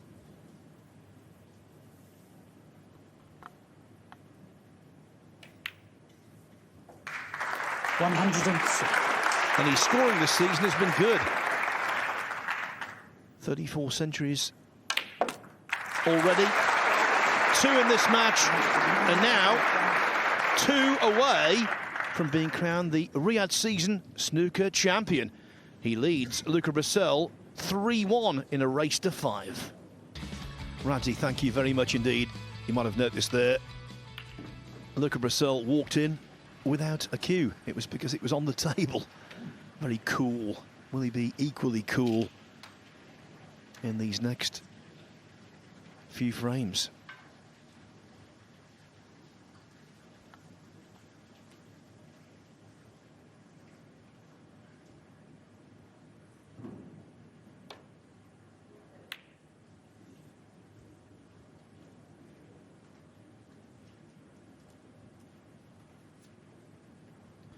I've been very impressed with Mark Allen so far, not just in this match, but today in general. Yeah, he was exemplary against Ronnie O'Sullivan earlier. Really played so well, won some wonderful frames. The safety was, you know, top drawer. Carved out his opportunities, and when he got in, he scored. Just like he has tonight. Okay, it's been a little bit protracted, the frames, but when he got his chance, you know, the 2 centuries on the board will tell you that he's scoring well. But what he's trying to do as well, he knows that Luca can be a little bit impatient, so he's testing his patience when he can. playing good safety and just picking them off basically at the moment. All true. The good thing for me, though, with Alan, sometimes people confuse defensive snooker with slow snooker. He's not been slow tonight. 22 seconds a shot, that's on the quick side. I think he's doing himself a favour. Absolutely, yeah. I mean, you know, he came in for a lot of stick at the UK Championship we spoke about, where, you know, he was averaging almost 30 seconds a shot, which is very pedestrian. But I think, he's made a mistake here. And that's one of the few safety errors. But yeah, I think this week, and I think even in Scotland last week, that he sort of, you know, managed to speed up a little bit and get that average shot time down. From Luca's perspective, it's chances like this where he's got to score. As Jimmy said in the interval there, he's got to come out and start scoring. He's got to win this frame. If he loses this frame, well, it's still possible he could come back from 4-1 down, but highly unlikely. But if you can win this frame with a chance like this, give him a lift, and you just never know.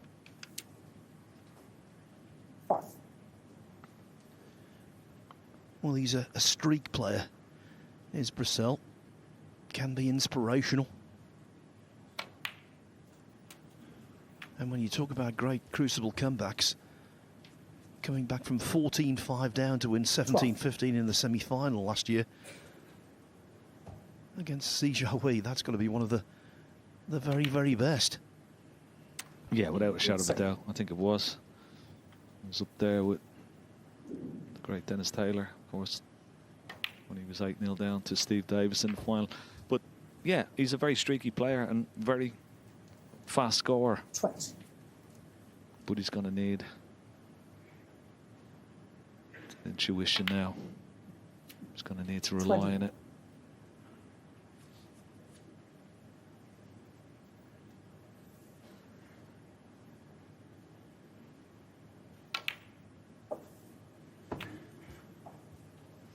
I think he knows deep down, and probably Mark Allen does, that he's not going to be able to compete with Mark Allen. He's not going to be able to play to the same standard in the safety department because he's more of an open player. He plays on, you know, an emotion almost. You know, he's not patient. This is his game. He wants to keep it as open as possible, and Mark Allen wants to keep it tight. So he has to change this sort of dictatorship of the way this match has sort of unfolded so far. You know what they say, Ken? Interval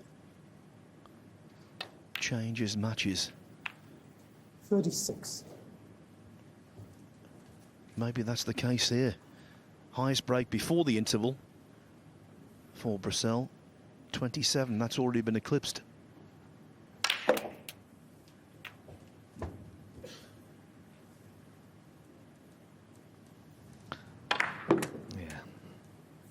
Not a great split. A bit surprised the way he sort of screwed into them. I think a stun into them and bringing the cue ball sort of into the middle of the table, I think would have been more beneficial.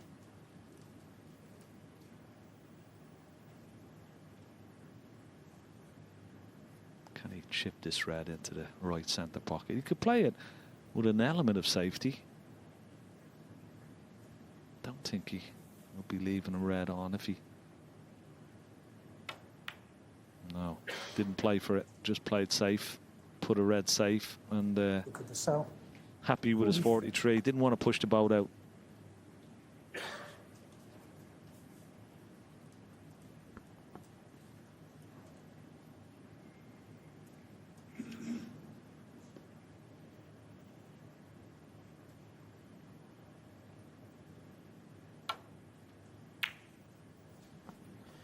The value of a lead in a frame isn't just numerical, it's how the remaining balls sit. That's why Allen was keen to get one awkward red into the open.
playing with fire, Ken?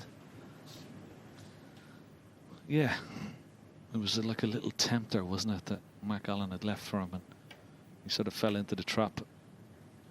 But he was lucky, no damage done.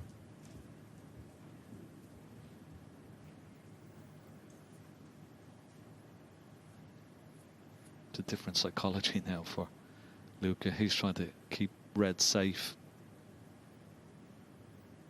Mark Allen, on the other hand, is trying to get reds out into the open. Oh. And a miss. Not quite sure whether that'll go back. Mark I mean, Allen he's left him this red into the left corner. He can stun across for the pot the red and stun across for the black into the same corner pocket. Can we get that, please? Well, that surprised me. I mean, he's 3-1 up. He's got he's trying to clip the edge of the red just below the pink here. But, I mean, Mark Allen's got... I wouldn't say it's a difficult shot, Phil, would you? That red into this... No, I don't see it yet, no. Left corner pocket. Yeah, not a certain decision, but I definitely think many players would have taken it.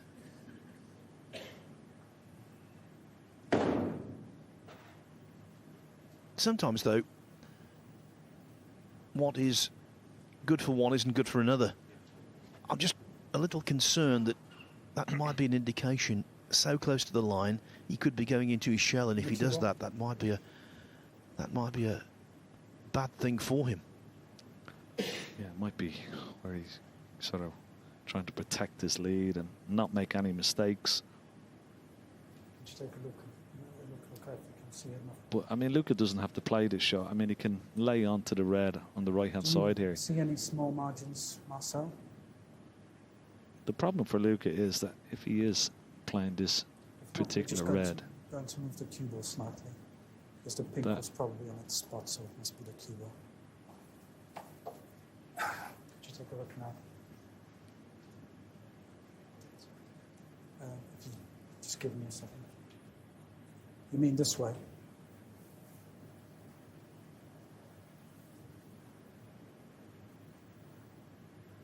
How about that?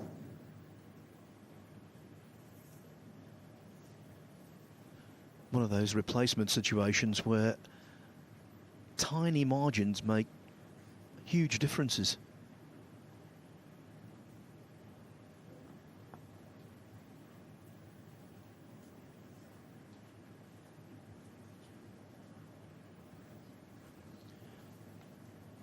Okay.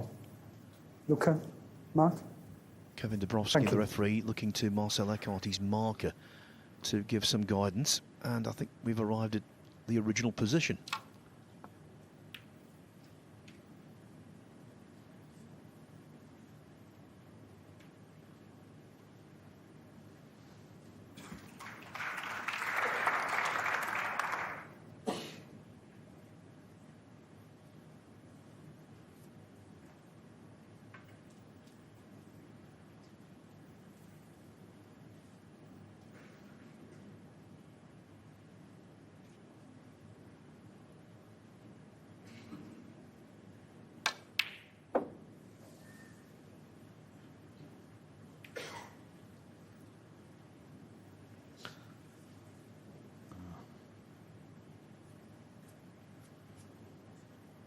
not left anything.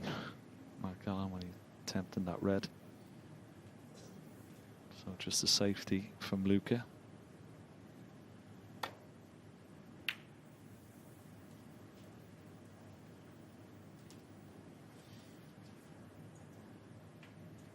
And it's not a good one.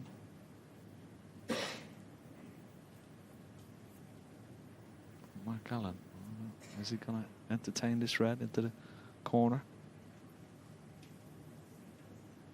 He is.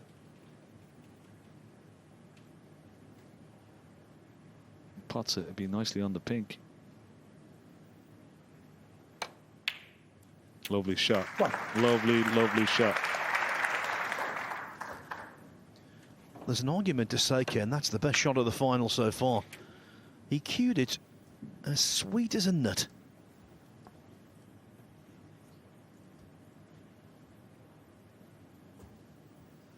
What type of nuts do you eat, Phil? I like those sugar-coated. Yeah, those beer nuts they have in baseball stadiums in the States. Get plenty of those, Dermy. Lovely. Anything that's free, Ken, as you know. Honey roasted cashews. Set. Can't beat a honey roasted cashew. No. Now, what a chance. Not, you wouldn't say to win the frame from here, but certainly to get back into it and eat into that deficit when he finds himself in.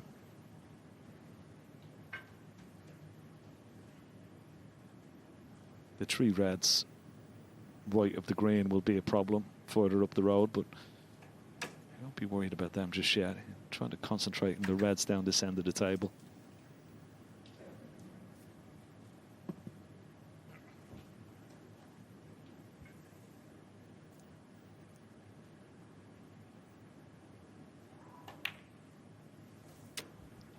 Yes, you can't always come to the table and have a realistic ambition to win the frame at that visit.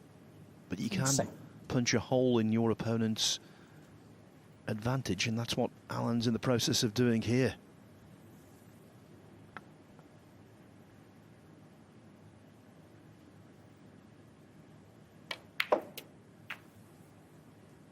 FC. Sure.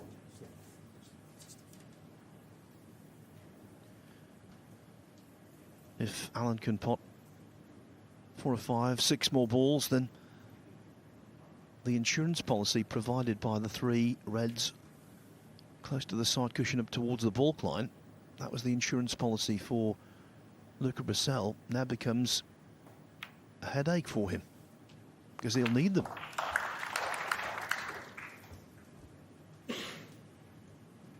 $22.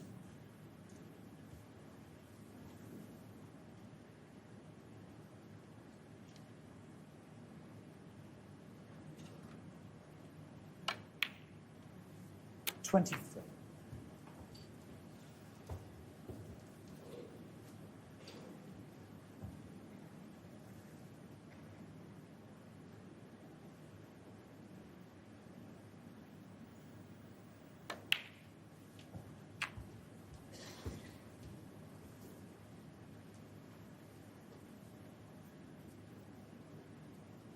$29. Now for Alan, red and black to get back on level terms. Yeah, I just think he might not play for black here. There's a possibility he could go up for green or brown here. I mean, he could play for pink, blue or black here, but I think green or brown wouldn't be a bad idea. Try and leave an angle. Oh, wow. He's well short. That's not great. He was trying to go up, leave an angle on green or brown, and then he could have smashed into those reds on the right-hand side, tried to develop 1 or 2. Because they're the problem balls for him. Now, what sort of an angle has he got? He's going to play it off the ball cushion with lots of top spin.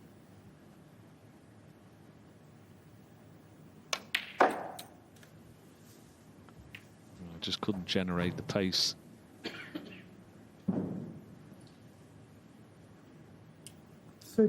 Unusual, Ken, to see 3 reds in that zone so late in a frame.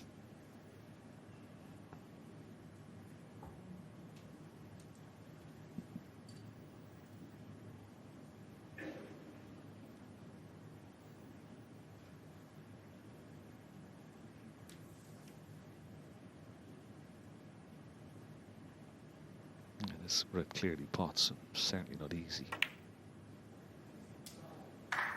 Oh, good shot. Now, has he got an angle? He's screw directly back towards these reds. Just, he wants to try and bring at least 1 into play. Ah, good effort. Very, very good effort. 37. It's not too bad. He'll take this red on into the corner. Could play for, well, blue or pink here. Not that difficult, this shot.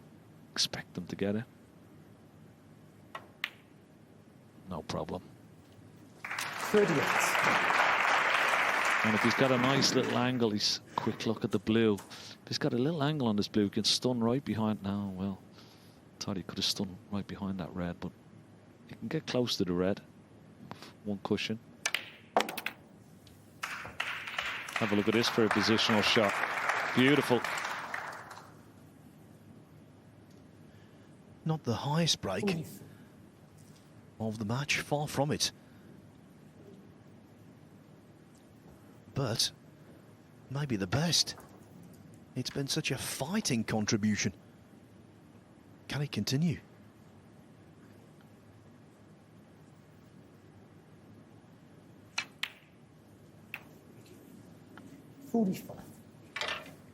I mean, when he came to the table first, you would never expect it that he could have got down to at least one red and made a frame win and break. Now this is a key shot here. Try and get that cue ball beside the red, even maybe bring it out. Oh, look at this for a shot. Oh, what a great attempt. What a wonderful attempt. He's unlucky. Another sort of fuller contact on the red, and it would have been perfect. I don't think he can go for this red, you know. I think the angle is too difficult. But he could play a telling safety shot, knock the red around the table and try and hide that cue ball behind the ball colour.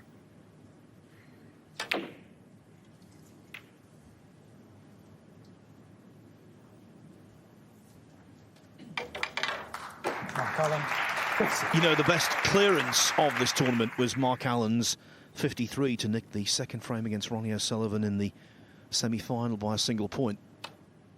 Had he got a slightly better contact on the last red there, that would have been superseded the O'Sullivan clearance. That was almost miraculous. So 13 ahead after being 43 down.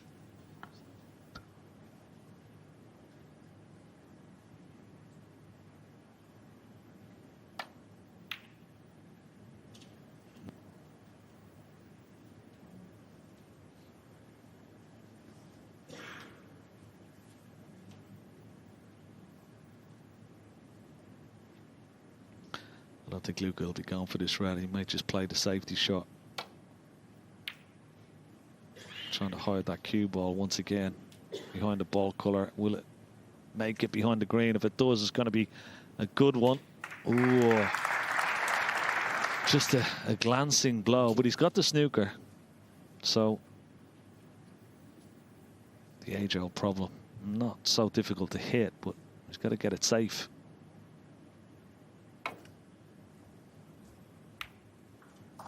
Yeah, he's played it well. Played it very well. But slight advantage to Luca now.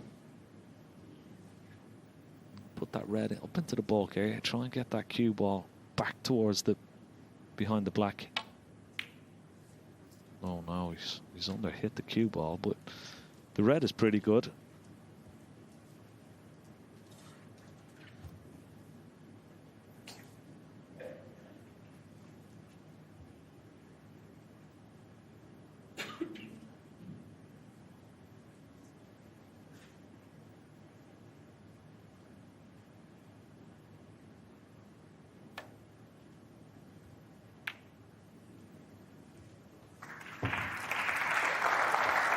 Now, that was always the plan, to leave the cue ball approximately where the red was and shunt the red down here.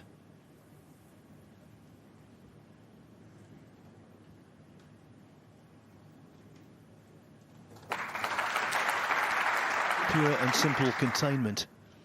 But of course, when you do that, it means your opponent has control tactically.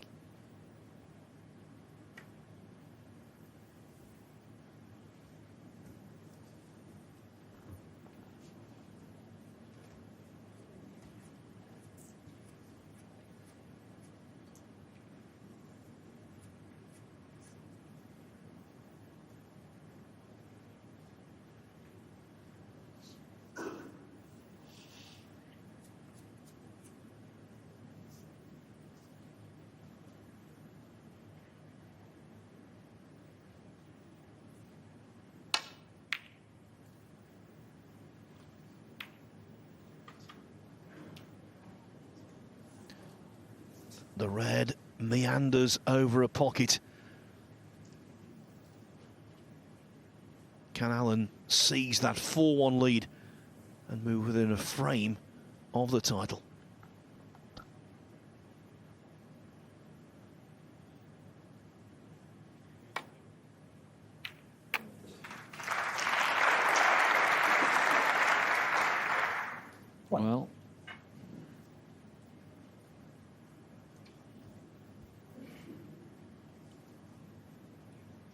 Well, this is the shot, Phil. Rest shot. He hasn't missed many with the rest. He's pretty proficient with it. But this is probably the most important of the week for him. And he's played it well, and he's on the yellow. It has been a deadly dozen with the rest for Mark Allen. 12 pots attempted using the rest, 12 nailed.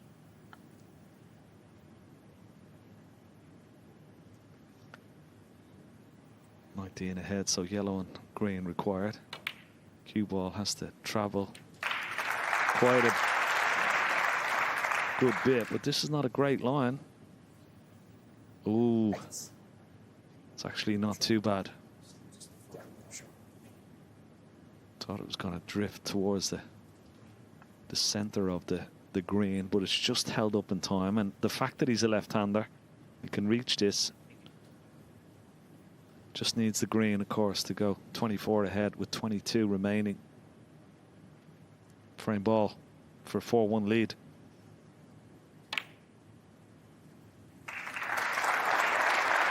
No positional considerations. Why would you? 11.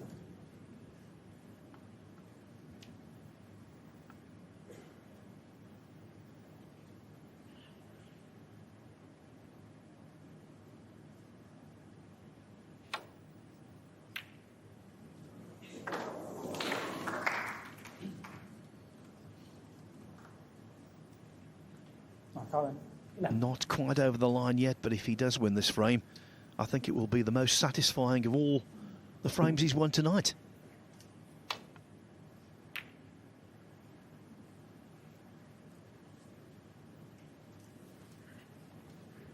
Yeah, I think so, because, well, Luca was in complete control, wasn't he? He was on a 43 break and just broke down when he went into the pack of reds. Sure.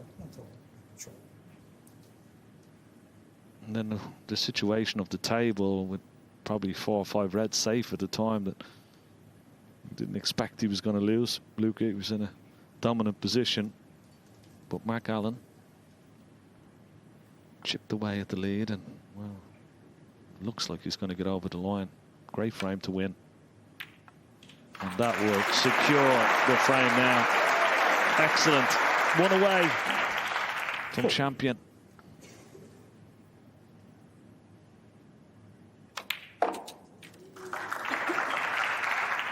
The man from Antrim is just ace today. Every aspect of his game formidable.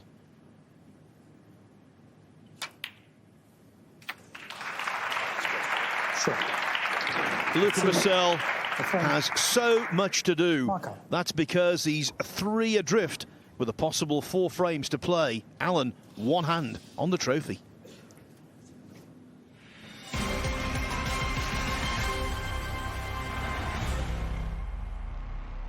It's a given that professional players have skill, but you need the ability to be able to bring it to bear. In your career, Ken, you were a cool customer, and Allen's the same. Eats pressure for breakfast.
What a pity the black is tied up.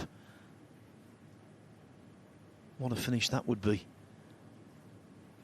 Capturing the title with a 167.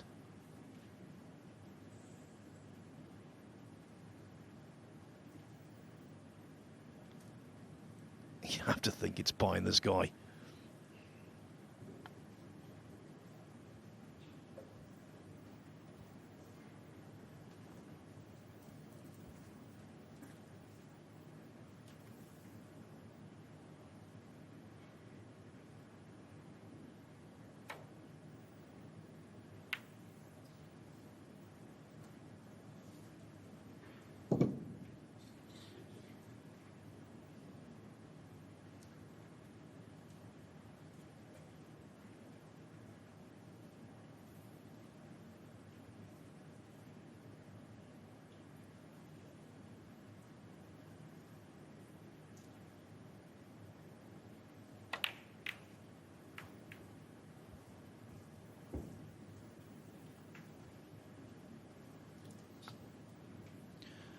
Well, the golden ball was contacted at least.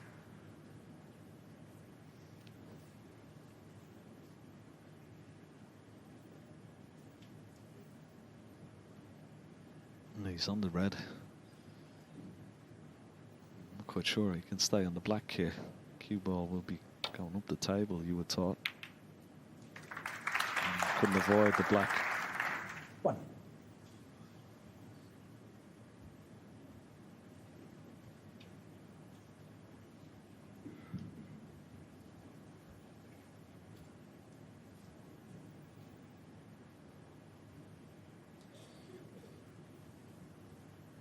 What would happen if he went for the golden ball here, potted it? Would he got 20 points for it, Phil? No, it doesn't work like that.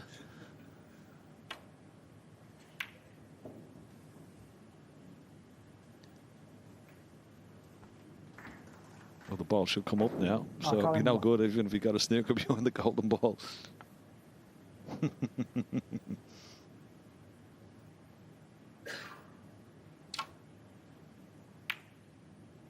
That would have been quite funny, wouldn't it, if he had a snooker right behind the golden ball and then forgot that the golden ball had to come off the table.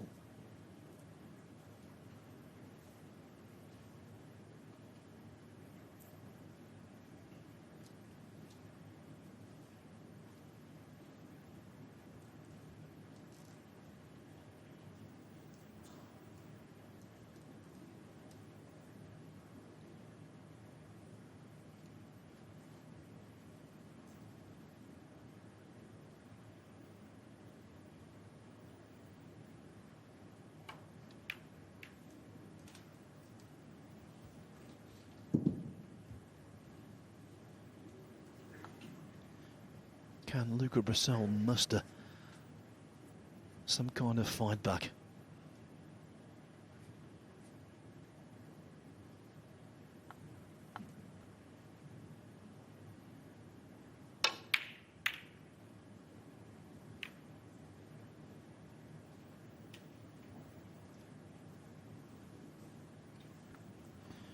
Apologises because that red came over the middle pocket and could so easily have been left, but it's being blocked by the green. And with the balls open like this, Ken, whoever gets in first should make plenty. Yeah. He's got a shot here, though, Mark Allen.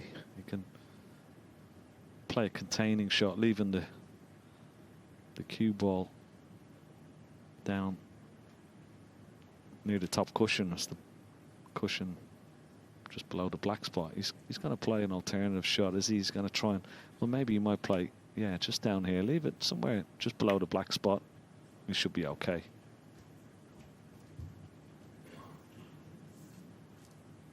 That red over the right centre is causing a slight problem, but Luca can play the cue ball.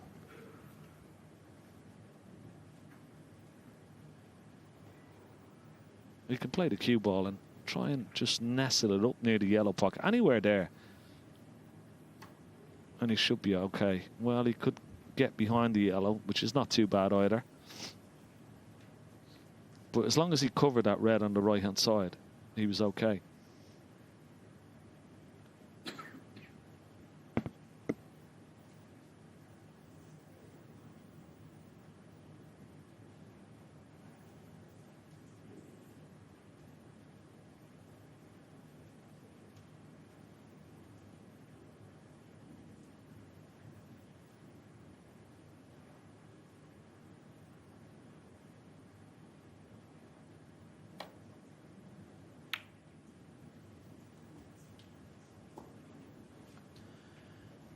Allen biding his time.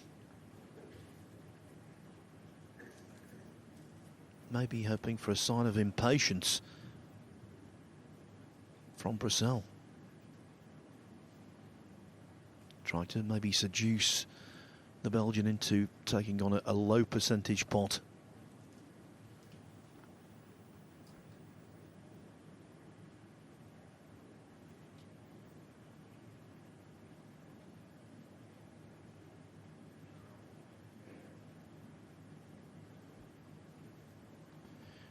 This could be do or die.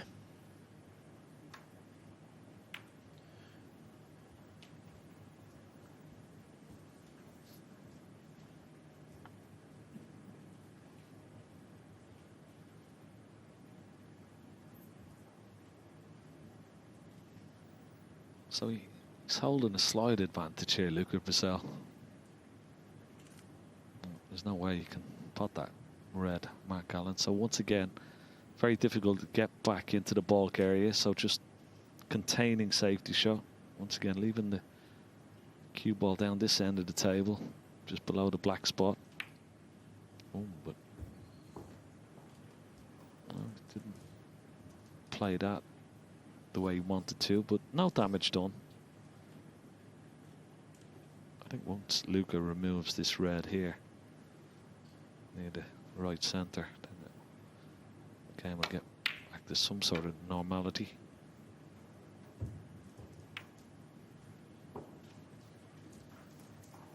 It's pretty good. Nicely controlled shot.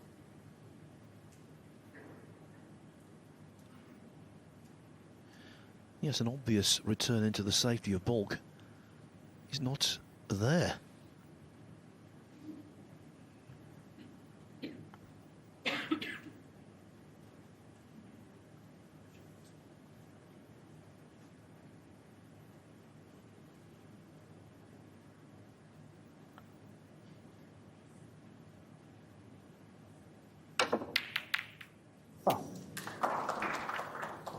Now that's annoying for Mark Allen. He played that shot very well. Look at yourself, Given 7 points away. More importantly, what's he left?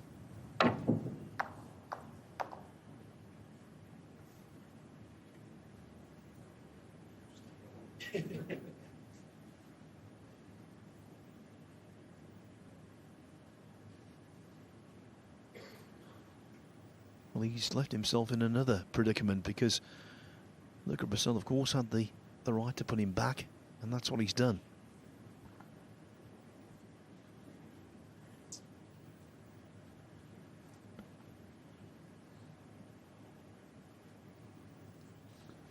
Quite a hard-fought match, this, Ken. The fastest frame has been 22 minutes.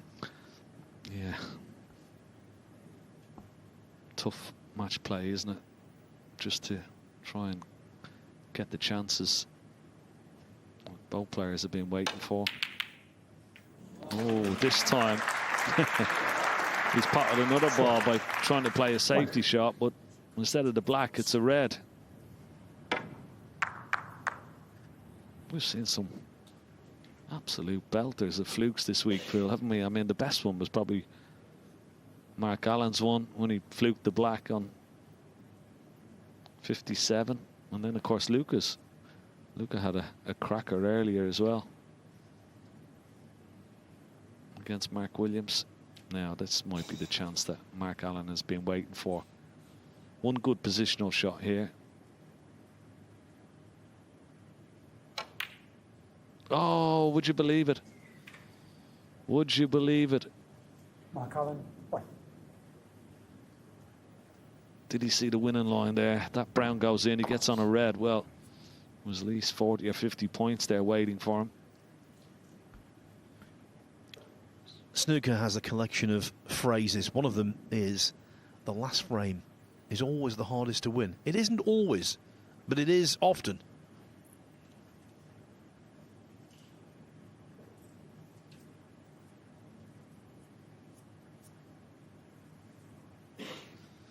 Yeah, this red could have been easier. It's missable. Oh. I didn't want that kiss on the blue, but he's okay. He's got the brown. Pink may be potable as well, but brown is certainly available for him.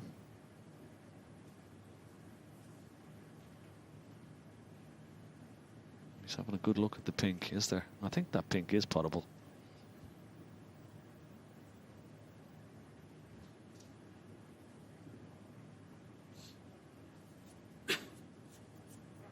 Round ball.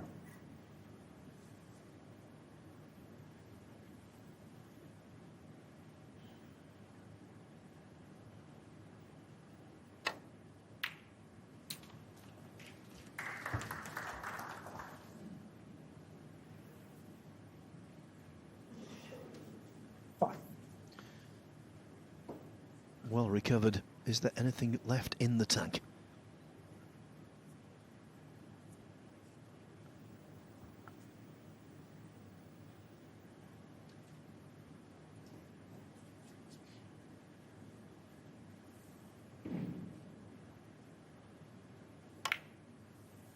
Six.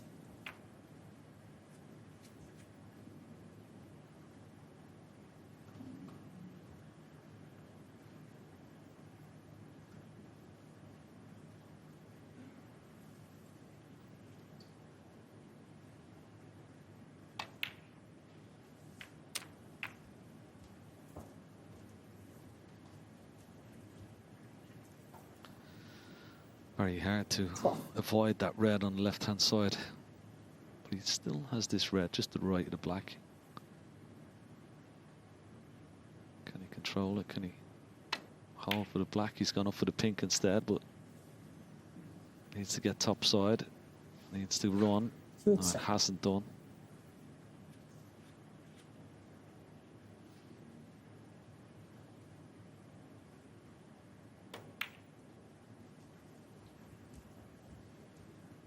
So one more good pot here on this red. Try and get 19. the right side of the pink this time.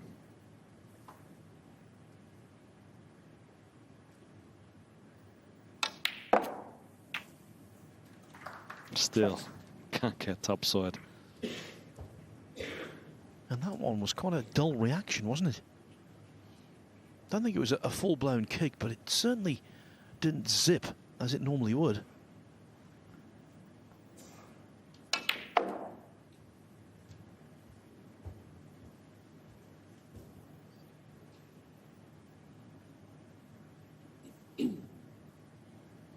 $26.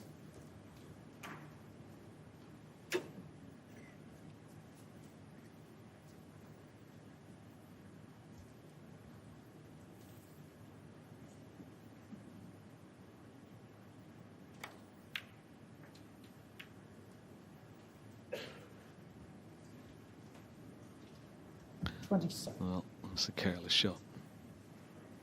He's discussed it with himself. Didn't want to be anywhere near that yellow. So he's going to take some shot here. Potting this yellow and trying to get close to his next red.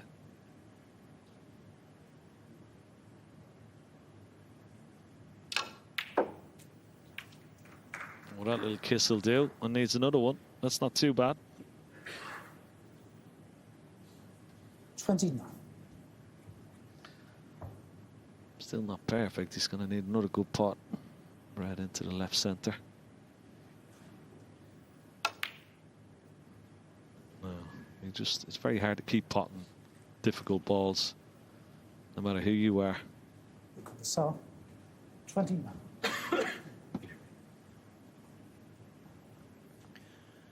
In frame 5, Luca Brecel was 43 to the good.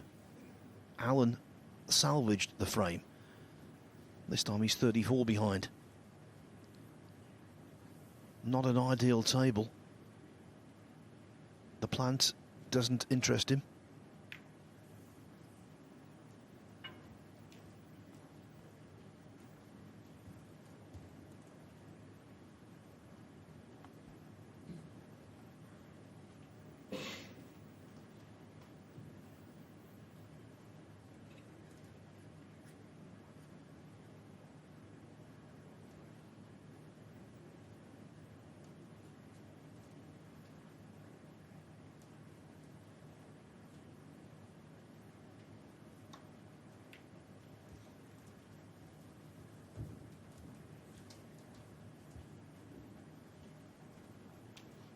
In this kind of situation, if you're 34 behind and everything's on, you bang in the frame.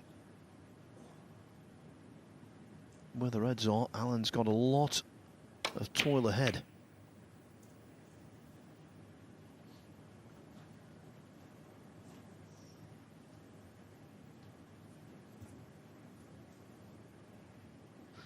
Yeah, it's quite reminiscent of the previous frame. He's 43 behind and very, very awkward table. Just waiting for one chance. Just get back into the frame and then see how it develops. Luca, well, every shot now, there's pressure on it. Could be his last.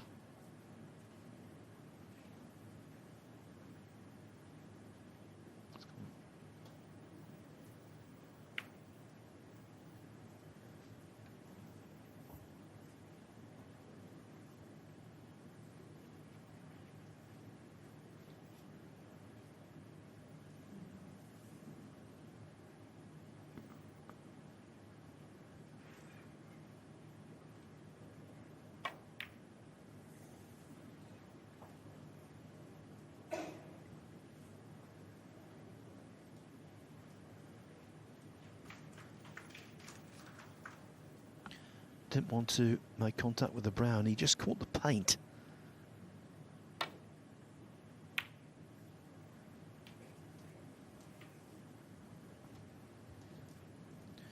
And the thing with Brecel, he doesn't want to make the table too messy because he still has to go in pursuit of points himself.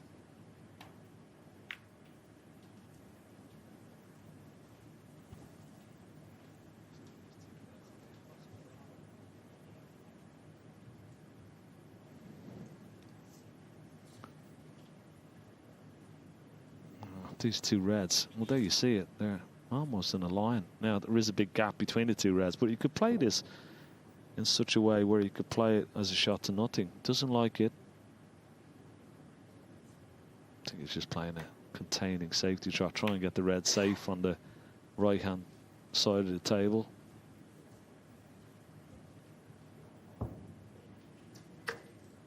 Problem about playing this type of game is that not really gaining any advantage. In fact, you're sort of handing the initiative to your opponent, and he could put you in a lot more trouble by playing containing safety shots.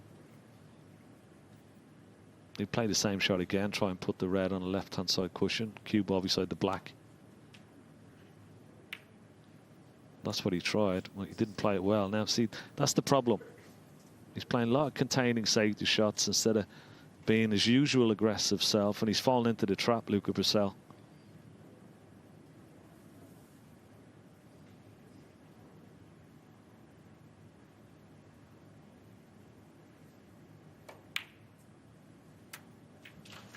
One.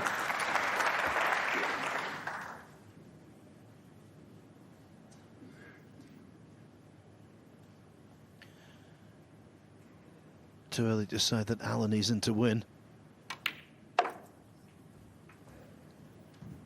But he'll start to taste victory. To smell silverware. 7. Smell of 250,000 as well, Phil. It's got something to do with it.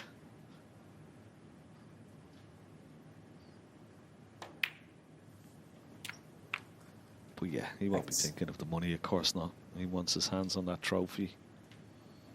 Be a nice little bonus. just before Christmas, but he's played really well. I mean, even, you know, he's been patient. He's played good safety. He's waited for his chance.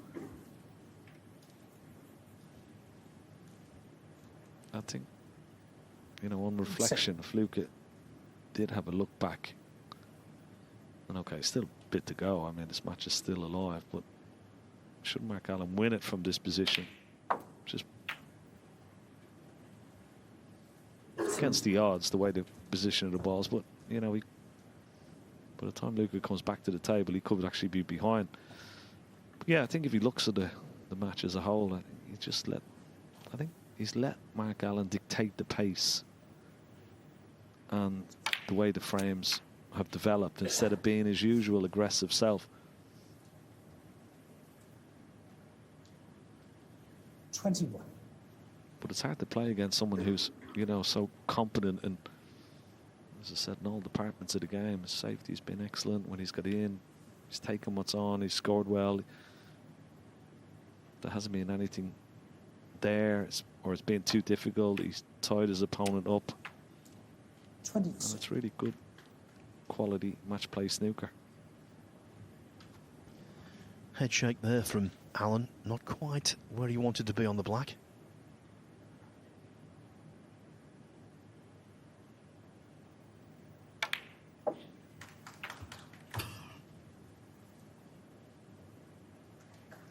Well, that was just a lovely positional shot, wasn't it? Okay, it may have run just a little bit further than he would have liked, but good shot to get the cue ball close to the reds. Just run a fraction too far. Still should, you know, he's got the red into the right centre. He's got this red into the left corner. He's just afraid that he may lose the cue ball.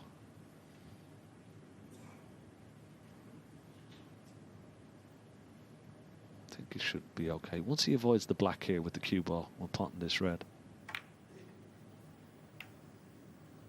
And he couldn't avoid it. That was the only problem. He couldn't avoid the black. Now we saw the two reds as we watched this nice pot into the centre pocket. We saw these two reds were in the line as a plant, but the gap between them on the left-hand side is quite a lot. Yes, and in and of itself, the pink ball is something of a pressure ball.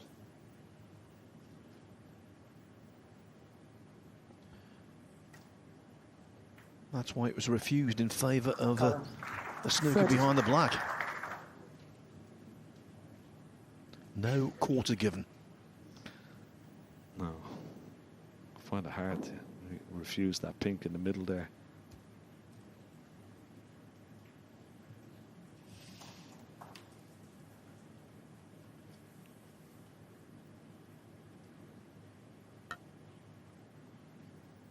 But that's what he's doing now. He's playing, keeping it tight. Will he take the? As the long red goes, he's not going to play. He's not going to play the plant.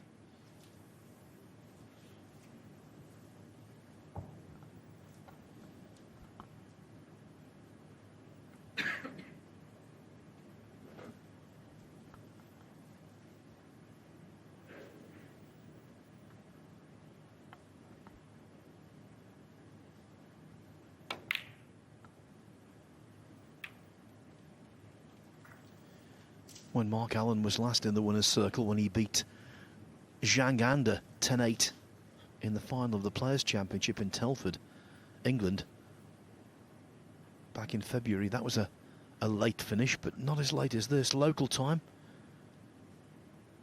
15 minutes to 2 o'clock in the morning.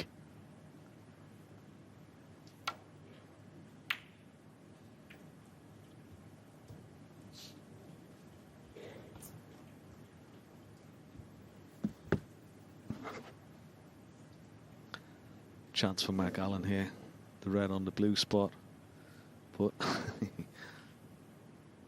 it's amazing. He's such a good long potter. We've seen him pot some wonderful long pots, but He's sort of locking up shop, as it were. He's pulling the shutters down here, Phil. Not taking anything on. Well, he has slight doubt about pink in the middle a few shots ago, refused. And that red, it was on the blue spot. I mean, normally he would take that on.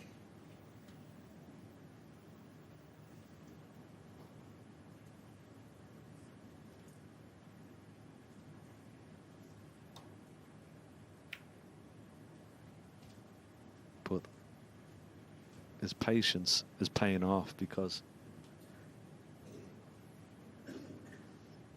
Luca has made mistake after mistake, unfortunately, in that department. Another chance of a red here for Mark Allen.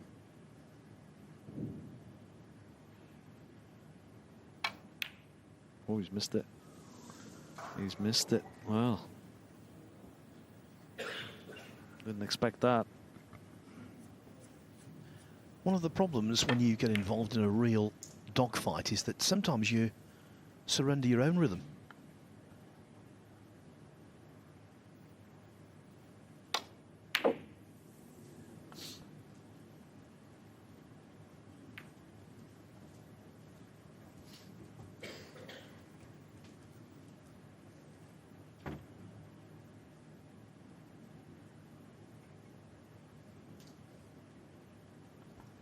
So this is frame 6, and it remains the case that the quickest frame in the match has been 22 minutes, which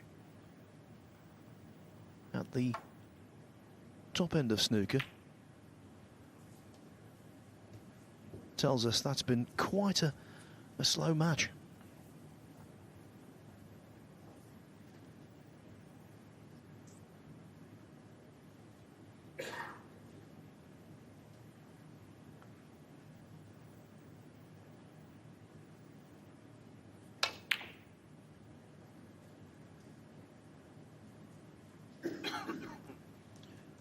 And now, fast approaching 29 minutes for this frame. This is going to be the slowest frame of the lot.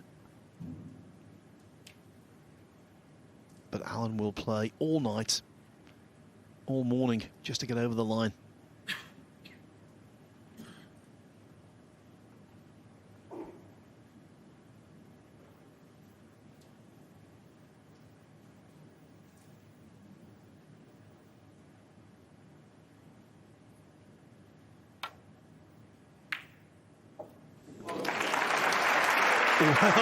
Well.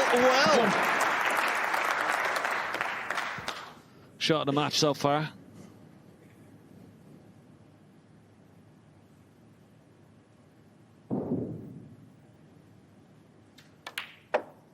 I'm not quite sure whether he actually played the pot, to be honest, but if he did, it was definitely a shot of the match. And, I mean, what a position, Phil. Let's have a look at this again. Did he play this pot? I mean, I'm not so sure. But we'll give him the benefit of the doubt. Now, can he convert? 5 points in the lead.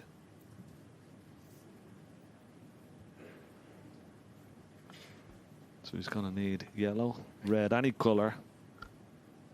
Yellow, green, brown. But it shouldn't be a problem.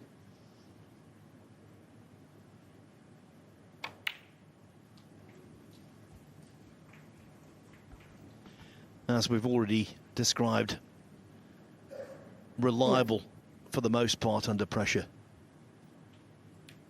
And everything here, it should be plain sailing.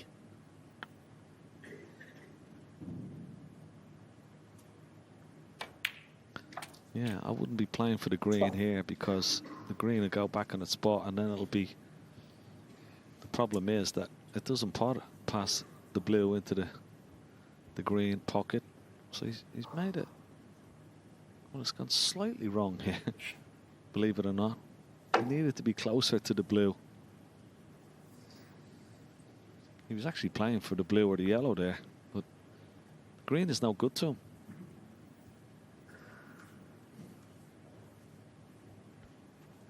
Get the feeling this next shot is the last test to be passed. It's a bit of a stretch. He's got to get into the cue ball. He's got to get that cue ball past the balk line. Yeah, no problem. No problem at all. Plenty of cue power. 13 ahead. Quick glance at the score. Yellow, green, brown to be crowned champion.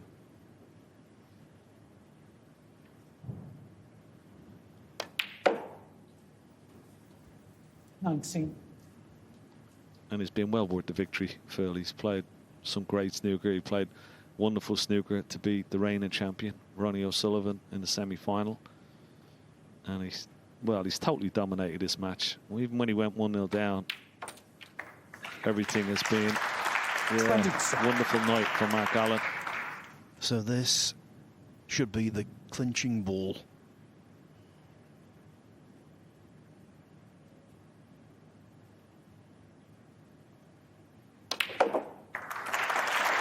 Three matches here for Mark Allen. A trio of victories over world champions.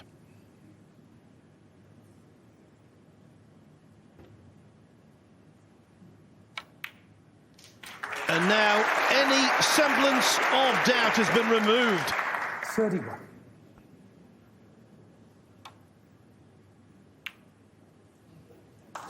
Mark Allen, 31. Mark Allen is rich in Riyadh. First of all, in terms of regained confidence. His first title for 10 months. The joint biggest first prize of his career. £250,000. He's won the Riyadh Season Snooker Championship. First beating Mark Selby. Then Ronnie O'Sullivan, the defending champion. And now last year's world champion, Luca Brecel, by 5 frames to 1.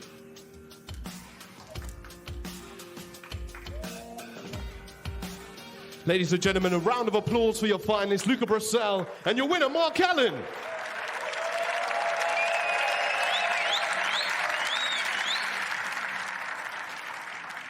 Luca, first and foremost, back-to-back finals.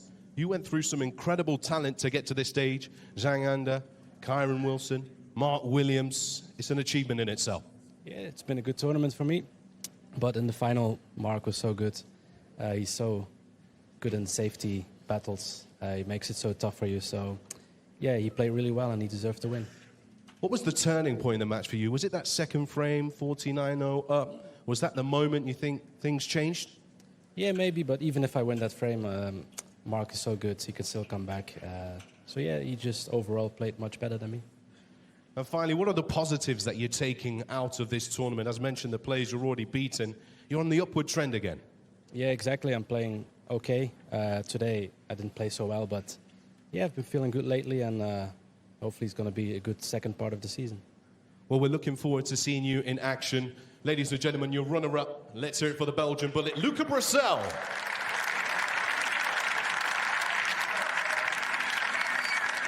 And now, ladies and gentlemen, here we are with your Riyadh Season Snooker Champion, the Pistol, Mark Allen. How are you feeling right now, Mark? Relieved. I was very nervous, actually, in the last few balls. I felt good the whole game, but just those last few balls, I've started feeling it a bit. So happy to get over the line, because like you're never there until you're there. Because Luca's such a talented player. He can reel off 2, 3, 4 frames in no time. So I was always on guard, always played the right shot, and just gave myself a few chances. Would you say consistency was the key to your victory in this tournament? Yeah, my safety was good throughout the whole event. I didn't miss too many balls. Made a few good clearances here and there. Yeah, I played some good stuff all week. And similarly, other than winning the tournament, you had the chance at the golden ball as well. But surely at this stage, you're just relieved that you got to the final and you won. Oh, yeah, look, that's first and foremost. You come here to try and win the tournament. If I'd made the 167, it would have been a massive bonus. But I'm not sure I could have stood up if I got to the last few balls, because I was already really nervous on 65. Well, congratulations, Mark. Ladies and gentlemen, your champion, Mark Allen. Right then, it is time for the official trophy presentation. So please put your hands together and welcome the General Manager of Riyadh Season, Majid Al-Gharabi, and also the Chairman of WST, Steve Dawson.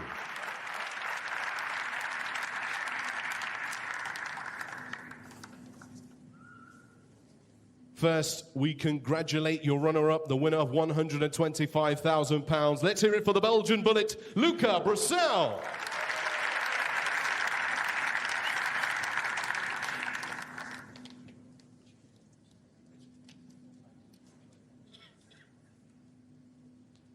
And now we welcome your champion to step towards the trophy.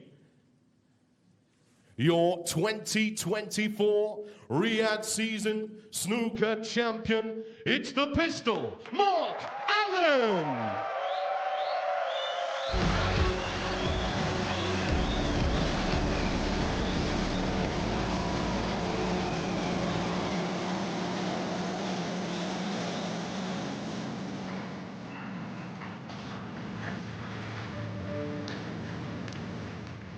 A brilliant moment for a brilliant player.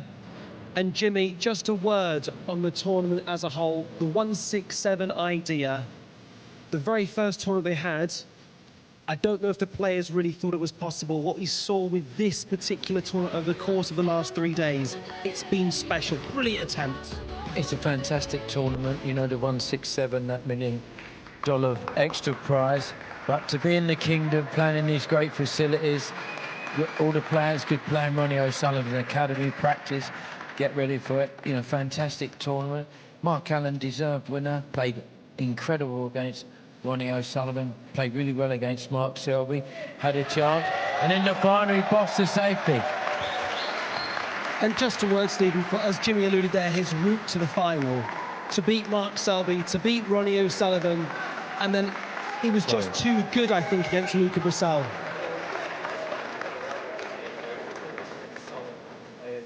He's just so hard to beat, and ultimately at the end there he just dug his heels in and he just didn't give Luca an inch, did he? No, he didn't, and he refused a couple. He knew Luca was frustrated. See, the difference between, because Luca's not been sort of winning so often, there was one game, okay, he had a chance to go 2-0 up, but there was one game where Mark Allen was 2-1 up, and he played so much safety play, all of a sudden he left Luca a long red, and I didn't fancy him partly because he's had no table time, you know, and then all of a sudden you try and compete with Mark Allen and the safety, like a lot of players used to do it with Mark Selby. All of a sudden, when they get a chance, they can't pot a ball because it's not their natural game. He was just frozen out, wasn't he, basically? It wasn't necessarily fireworks, Steve, but his endurance, his engine. Mark Allen, if this went to a final frame decider at 6 o'clock in the morning, he's going to be there giving it absolutely everything. And of course, why wouldn't he be? You know, there's a lot on the line today. It was a huge event, 250 big ones for the winner. You know, it's a huge tournament. And, you know, Mark Allen has been in 4 semi-finals this season. He's been chopping and changing, tweaking around. You know, there's a lot of players that would have just gone from that. You know, as a player, you can often get down a rabbit hole searching for things. Mark Allen hasn't. He's found the strength, found the courage, and ultimately he was the best player this week. That's actually a superb point, Jim. To hear asked Mark Allen whether consistency has been the key to his performance this week. Debatably, consistency has been the key to his whole season. Listen, he's a fantastic match player. He's a winner. He knows how to win when he's not producing. And then when he does go on one, he can score heavily. You know, he's up there with one of our greats now. You know, he is really difficult to win. And I agree with Steve. He does tweak a little bit of his cue action, tries different things. During that UK Championships, he couldn't play the first couple of rounds. All of a sudden, he looked like he was going to win the tournament. So, fair play to him. And also, look at the result there. Look at all fans from around the world currently gathered around Mark Allen, wanting to get a selfie, wanting to Trying to get his check. Yeah, absolutely right, Jim. Because ultimately, he's a brilliant ambassador for the game. Represents Northern Ireland, but also just represents snooker. And much like yourself, Steve, absolutely loves the game.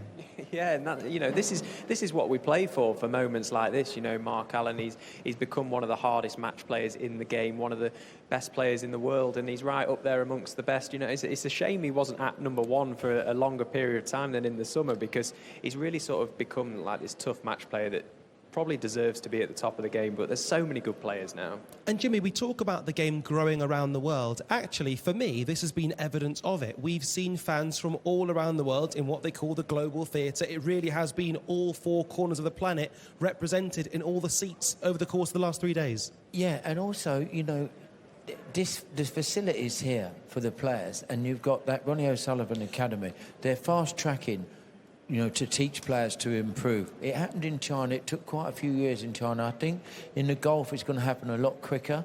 And as you said, there's fans from all over the world. And, you know, it's good to see Ronnie O'Sullivan back playing well. You know, he took a really good Mark Allen to beat him. So snooker's in good shape. And just a word for Ronnie O'Sullivan. He's got his academy here, and actually Nigel Bond's the head coach there. They've got world-class facilities with world-class coaching, and whether or not we see a world champion in the next 12 months, 24 months, the fact they're even attempting to do it says a lot. Yeah, and I think the key word for that is opportunity. You know, they're providing an opportunity and a platform for these players to come through. What they do with that opportunity is completely up to them, but it's trying to provide something that, you know, inspire the players to come through. Like Jimmy said, in China, Ding was that sort of talisman for snooker in Asia. Look what's gone on since then. You know, we could be stood here in 10 years' time with a Saudi